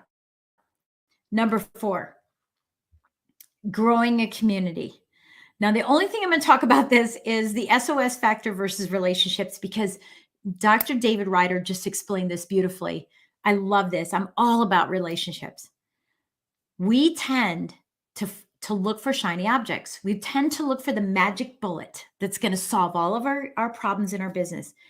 When you think about shiny object syndrome, that's SOS. It's saying, help me, somebody, save me. That's what shiny object is, versus saying, you know what, I'm going to do the hard work and I'm going to create these beautiful relationships so that I can attract clients, so that they can work for me, right? My partners can work for me and provide business to me, rather than me going out and scraping. It's like being a cat on a marble floor in oil. We're constantly scraping. We want to attract clients rather than chase them. And that's exactly what growing a community does.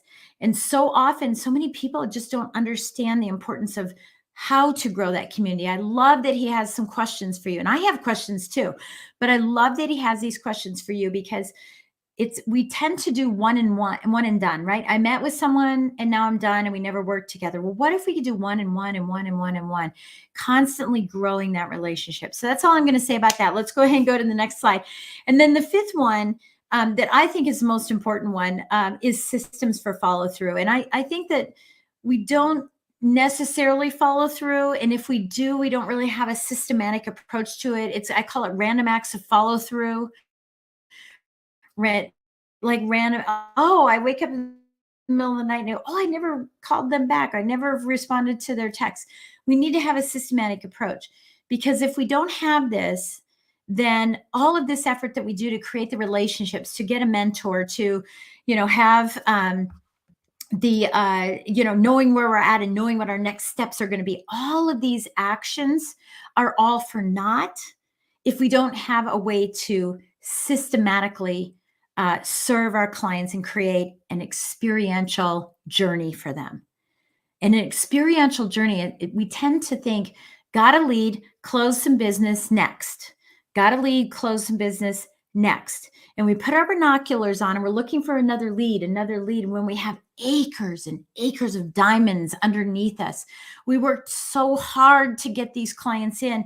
And now they're waiting for us to create loyalty with them so they can refer people. So we not only have our referral partners referring, but we have our clients. And I call them alumni clients, by the way. Most people, when they say a past client, it's P-A-S-T. I think P-A-S-S-E-D. You closed the business. You closed the casket on the relationship because you're on to the next new one with your binoculars, right? So what if we could create loyalty, and what if we called them alumni clients? Because these people tell everybody about you. You have to go there. That's the best place to go. They're alumni clients.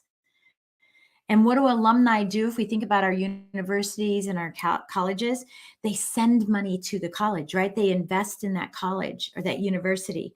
And that's what our clients do. They send their friends. They send themselves back through here again. So having a systematic approach to make the client feel like they're the only client in the world that you have is the key, major key to your business growing.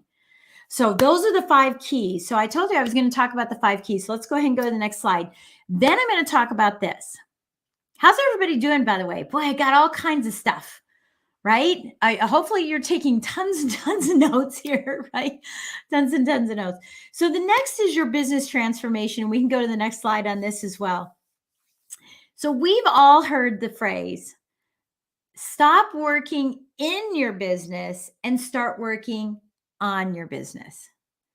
I actually believe and would love the opportunity to help you stop working in and on your business, and instead help you to start living above and beyond your business. That's the reason why we want to be entrepreneurs. We want to help our clients, but we don't want to be involved in the minutia of it. In our genius zone, for most of us, not everybody, but our genius zone is talking about our stories, sharing our stories, inspiring people, not motivating, inspiring people, because that comes from the inside, right? We're drawn to that. Inspiring people to take action, to be our clients. so that we can do what we do best. And that above is just, it's such a glorious place to be in, but wait till you get to beyond. It's even better. It's like heaven, right? It's absolutely like heaven. So if we can stop working in and on and start living above and beyond our business, no matter where you are now, it's a level up. It's a constant leveling up that you'd be doing. And by the way, it's not a level up just financially, but the personal growth that you have, the relationships that you build, the friendships that you build, the personal development that you create, and how you become such a better person in this process. It's priceless. And that's not even a good word for it, because it's so beyond priceless. So let's go to the next slide. So I want to share with you very quickly how you can do this. Now, I'm not going to get into nitty gritty because I don't have the time in the time that we have together, but I want to share with you the first 3 stages. Now, the 4th stage is beyond. Okay. And there's all kinds of fun stuff you can do there. I'm an avid real estate investor. I own Airbnbs. I have lots of properties. So my beyond is, and I'm a grandma, which is actually I'm a glamma, just so everybody gets that straight. 4 grandkids. And, my beyond is spending time with them. Maybe your beyond is on a beach. Maybe your beyond is travel. Maybe your beyond is another business, which I've done too. My beyond is my 4 businesses. But these first 3 stages are critical, right? These first 3 stages. So many of you may feel, and you can put this in the chat, where do you fit in here once I've explained this? So stage 1 is me. It's all about me. You're managing yourself. You're the finder. I call it the finder, the minder, and the grinder. You find the business, you mind the business, and you grind it out, right? The finder, minder, grinder. And so everything comes through you. It's your system. You're running your business. You're working 40, 60, 80 hours a week, whatever number you are. And you're just working like a dog. And you thought, wow, maybe I should go back to my other job because it was better, right? Back to my job. This is the me stage, and we all have to do this. This is where we're working in our business and we're establishing what our business is. We're formulating our business. We're concentrating in our business to see if our strategies will hold true, right? Our proven methods, our proof of concept. Okay, this is the in stage, but also all about me. Then we go to stage 2, which is the methods stage. So this is where you're managing the methods, you're managing your systems. And some of you may have 1, maybe 2 people that work for you, either virtually as a contractor, part-time, full-time in your office. You have a couple people working for you. This is why I want to get people out of in and on. Because when you go from in to on and you hire that first person, we have a tendency to blame them for when it doesn't work. So we do a lot of finger pointing. They were awful. They weren't a good hire. They didn't show up. They didn't know. But in fact, what we need to be doing is doing a thumb pointing. I wasn't prepared. I didn't train them properly. I didn't have my systems written out so that when they came in, they knew clearly what I expected from them. And so what ends up happening is that we oscillate or waffle between in and on. So if you've ever tried to grow your business, you're saying, I need somebody, and you hire someone who breathes, or you hire mini me, which is never the case. You should never hire mini me as your first hire. I need a mini me. No, you don't. You need someone to help you do other things, right? So you go to on, and you try to go out and you try to grow your business and develop more relationships, right? And expand your market influence. Start doing that, but you're pulled back in because you're managing the methods and you've enabled your team. You haven't empowered them, you've enabled them. Is that making sense to everybody? Are you with me? You've enabled them because they don't know what to do. They have to, mommy, what do I do? Daddy, what do I do? Hey, this happened. I still need you. And so you're yanking you back in. They throw you out and they yank you back in, right? Never giving you enough time to get any fish. It's like casting a net, rolling it back in too fast, and you never get the time to get more fish into your business. You go, you know what? Forget it. I'll just do it myself.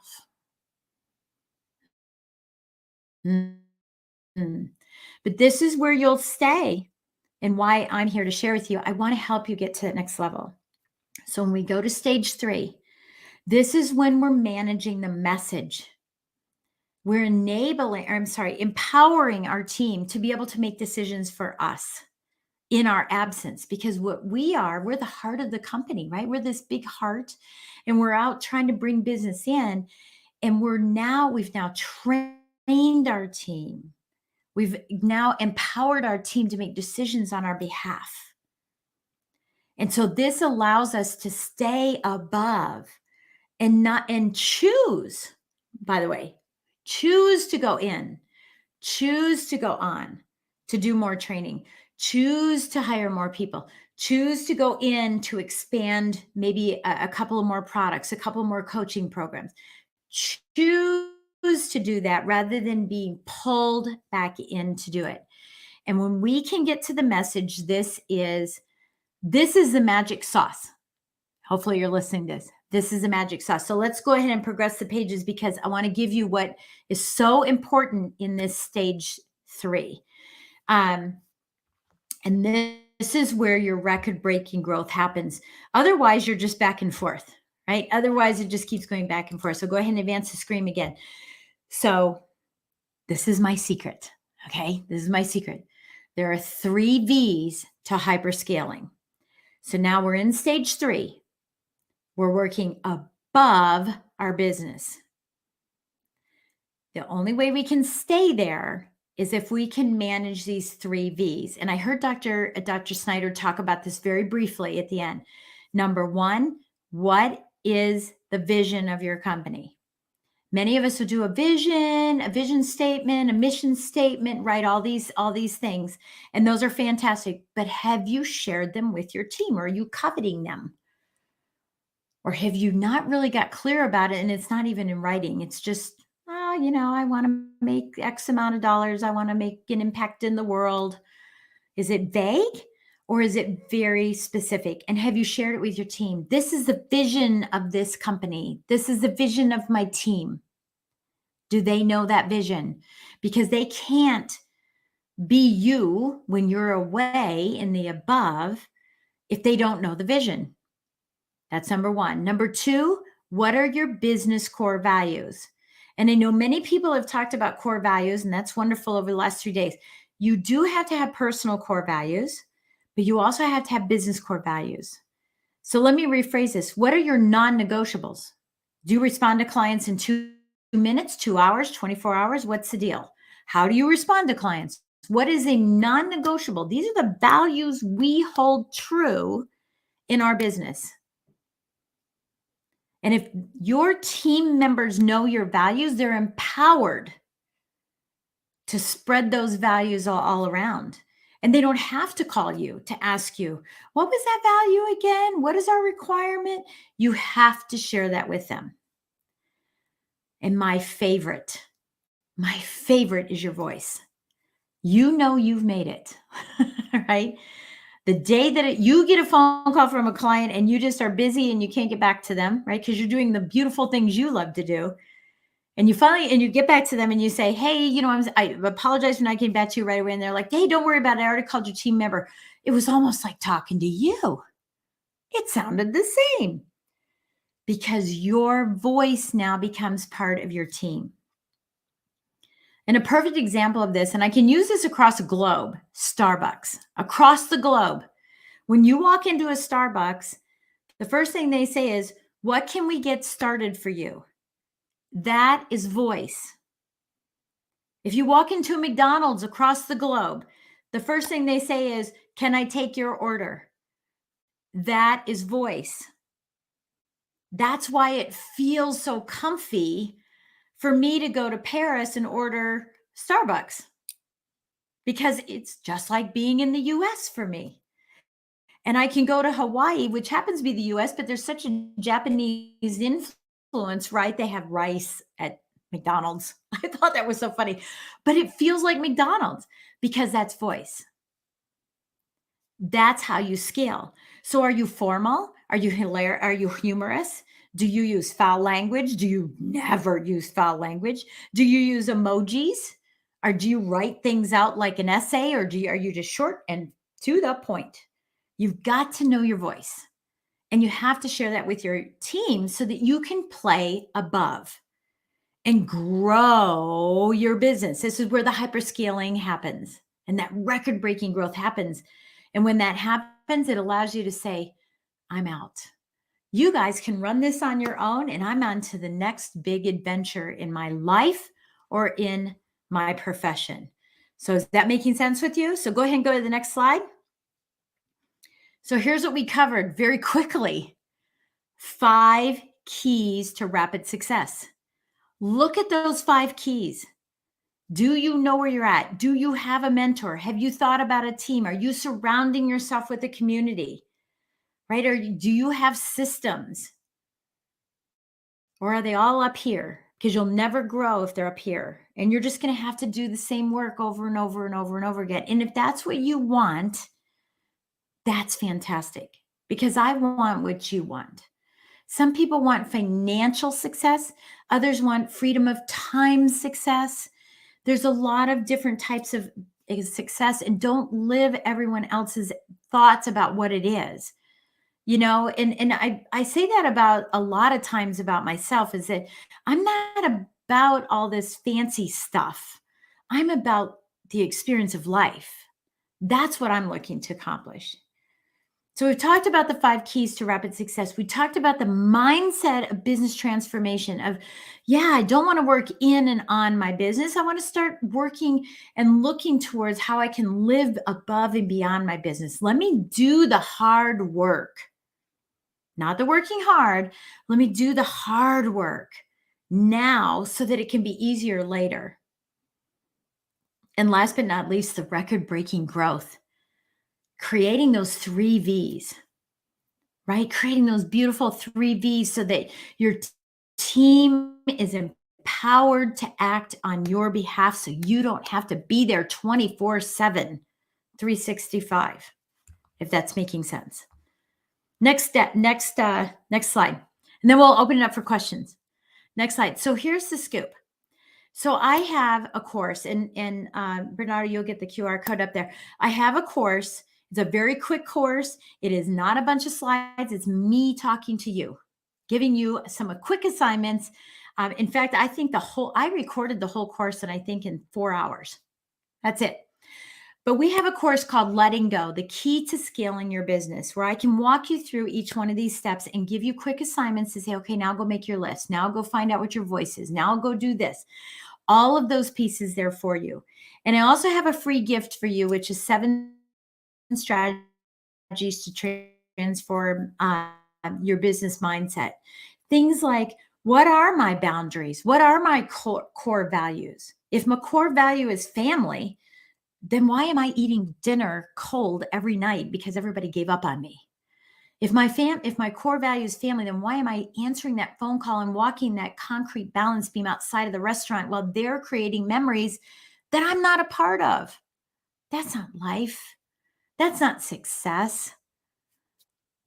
So I have that free gift for you as well today. And if you can just go on to the last part here, and then I'm done. Just here to give some fun stuff to you. That's entrepreneurial leadership. That's letting go so you can grow. You hold on tight to this, and all you're doing is creating heartache for yourself, heart attack for yourself. Your physical health is going down because you're sitting in front of these Zooms all day long and you're not experiencing the life that you want and that you deserve. You have to let go to grow. That is the only way for you to scale your business so that you can enjoy your life. And with that, I'm finished. I just want to know if you have any questions. I finished in time. And thank you so much for all the beautiful comments. I saw them coming in. But maybe Bernardo, you can help me with, thank you. This is excellent. Could you recite the 4 elements that are not on the slide? Yes. Formulation, concentration, momentum, stability. Formulation, concentration, momentum, stability. And when you get to stability, then you can reformulate and reconcentrate on a new revenue stream for yourself. So you can come up with 7, 8, 9, 12, 20 different revenue streams for yourself. And we used to call it mailbox income. I just call it inbox income, right? Where it's just coming in. What should we look for in a mentor? How do we know would be the best? Here's the thing.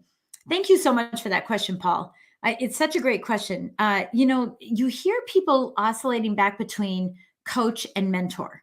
Here's what I think. And I do too. I mean, I can occasionally go, hey, I'm a coach.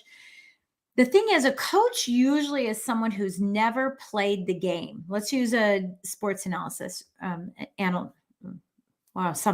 analogy. Here we go. Coach has never played the game, but they're a student of the game. So they can pull the best out of you because they know how the game goes. A mentor has climbed Mount Everest, and they're going to take you with them now. They know where to go. They know when to go. They're saying, hey, watch out. Something's happened. So for me, I think that the biggest thing is you don't want to work with a mentor who says, hey, I can help you scale your business. I can help you with social media. If they don't have social media, if they haven't scaled their business. So I think that's the biggest thing you want to look for is tell me your path. Tell me your journey to your success. And does that look like something I want to follow? Do I want to go to Mount Everest or not? Maybe you don't want to go there. You don't want to go up there and stick a flag in and say, yay, I'm successful. Maybe it's something else for you. So ask those questions to your mentors. That's a really, really good question. That they just popped up on the screen, Bernardo. So I haven't seen any other questions that are in here specifically while I was talking. Will I share? Yes, of course you can have my presentation. Absolutely. You can have my presentation. What else is there? Is there anything else? I know you're coming in, Bernardo. What would we look for in a mentor? How would we know would be good? Okay. I think I've answered that. What are the 4 stages? I've already answered that again. I'm here to answer these questions. So, if you're stuck, get yourself unstuck. Take advantage of this opportunity to, take this very, very quick course. I promise this isn't one of those courses where you got to look at screens and I don't like those myself, so I didn't put one together. Right? And any other comments that you have? It's been great. Thank you so much. I'm trying to look at some of the questions. Very helpful. Coach helps you figure out on your own. Mentor tells you how to do it. Yeah, you get there faster with a mentor. Super fast. So you could take 4 or 5 years, and how much does that cost you? Versus 6 months. How much does that cost you? And then in revenue after that. So I love that. Yeah, thank you. Genesis, thank you so much for that. All right. Well, Jen, comments? Thank you. Questions? Lots of very happy people. If you have any questions, you can still pop them in and we'll put them out to Jen. Jen, thank you so much. We're going to share your presentation anyway. Valuable, amazing tips, very well explained. You've obviously got a system because you're a system girl, and it's all kind of very straightforward. And I know you worked with so many great people, so many friends of ours and colleagues. But I'm saying this, and I mean this generally, that one of the things that stands out for me with Jen is that she seems to have everything in balance. She's a great mother. She's a great grandmother, great wife. She's a professional dancer. I mean, she has so many different hats, but you've always do everything with a great smile. I've never seen you angry. I've never seen you stressed. I've never seen you kind of. So you're extremely authentic. I call it congruent, and you're extremely congruent with everything that you do. So congratulations. Thank you so much. And I'm so glad that you received that, because it is me. I mean, I'm pretty even keel. There's not much that can disrupt me. There really isn't. There's not much that can disrupt me. I just want to make sure everybody knows that I am a great grandmother. I'm not a great grandmother. I want to make sure I'm not that old. Yeah. No. You know what? Listen, that is one area I'm going to be totally transparent. that's one area that I'm still working on, because the more grandkids I have, we just had a fourth grandchild on Easter Sunday.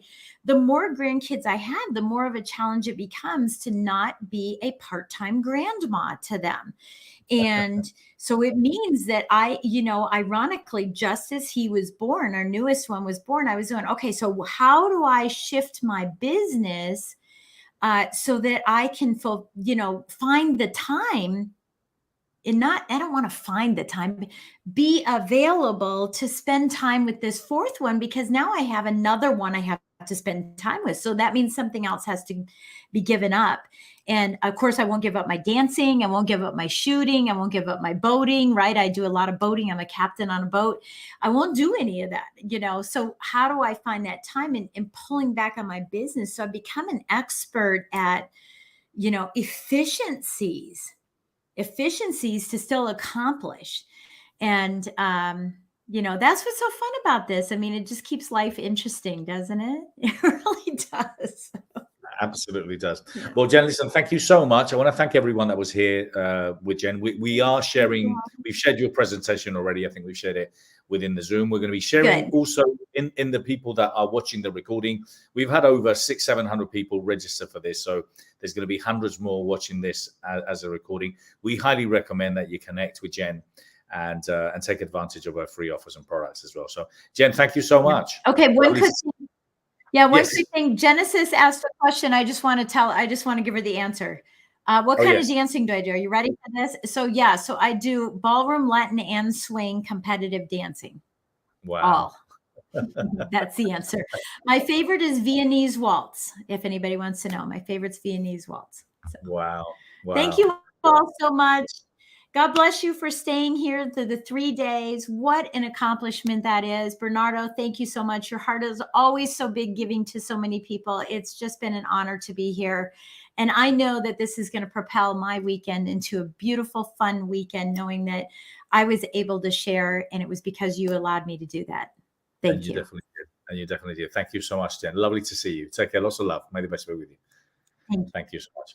Well, Jen was great. It was a fantastic 3-day the Expo Global Summit. I hope you loved it. Please leave us some great reviews. Leave us some comments if this was something that hopefully was appealing, interesting to you. If you've learned, I hope you take advantage of the downloads, the free products, the links, the connections.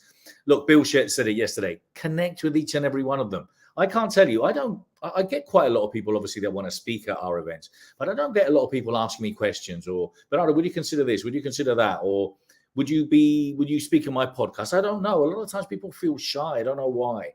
Reach out. Each of these people have a big heart, and they're all willing to share expertise, and they're not necessarily interested in selling a product to you. Of course, that's what they do, but it is really more about helping people. Everyone comes from a place of love. I've just got a comment here. Thank you so much, AN. Great 3 days. It was an absolute honor. I hope that you've all really enjoyed it, and I hope that we see you at one of our events. Look, if you're a speaker, if you're interested in getting involved in the Best You Expo, please do. There's opportunities for each and every one of you. I know a lot of you have already applied to speak when I was sharing yesterday, but we're going to be back in Las Vegas in 2024. So there's opportunities to get involved in any and every level. I'm looking for partners, looking for speakers, looking for exhibitors. And remember, we're bringing a lot of new AI technology. We're doing translation in at least 7 languages. So we're looking at reaching a massive global audience in our expos moving forward. But apart from that, look, all these speakers that were here this weekend, and everyone that was here, they're my friends, they're my colleagues, they're people that I endorse, they're people that I highly recommend. You've got great information here, valuable tips for Facebook, for Instagram, to get in the media, to sell, to have speaking opportunities, to scale your business. So we do these events with the intention of obviously helping people to improve their lives, with the ultimate message of their new guys going out there and doing the same. So I'm just very, very blessed, very honored for you guys to be here. Lots of love. Thank you, Connor. It was a pleasure. I want to thank my team. I want to thank Genesis. I want to thank Yuri. I want to thank George. I want to thank everyone that's involved in my team that helps me put these events together. I want to thank all the speakers. And I want to thank you. If you've missed any of the recordings, we're going to be sending you an email in the next couple of days. By Monday, we should be able to give you access to all the recordings. You're going to have the links to the presentations in there. You're going to have links to all the offers and all the different things that we have been offering throughout the 3 days. But apart from that, I would love to hear from you. I want to send you all lots of love. May the best be with you, and take care. All the best.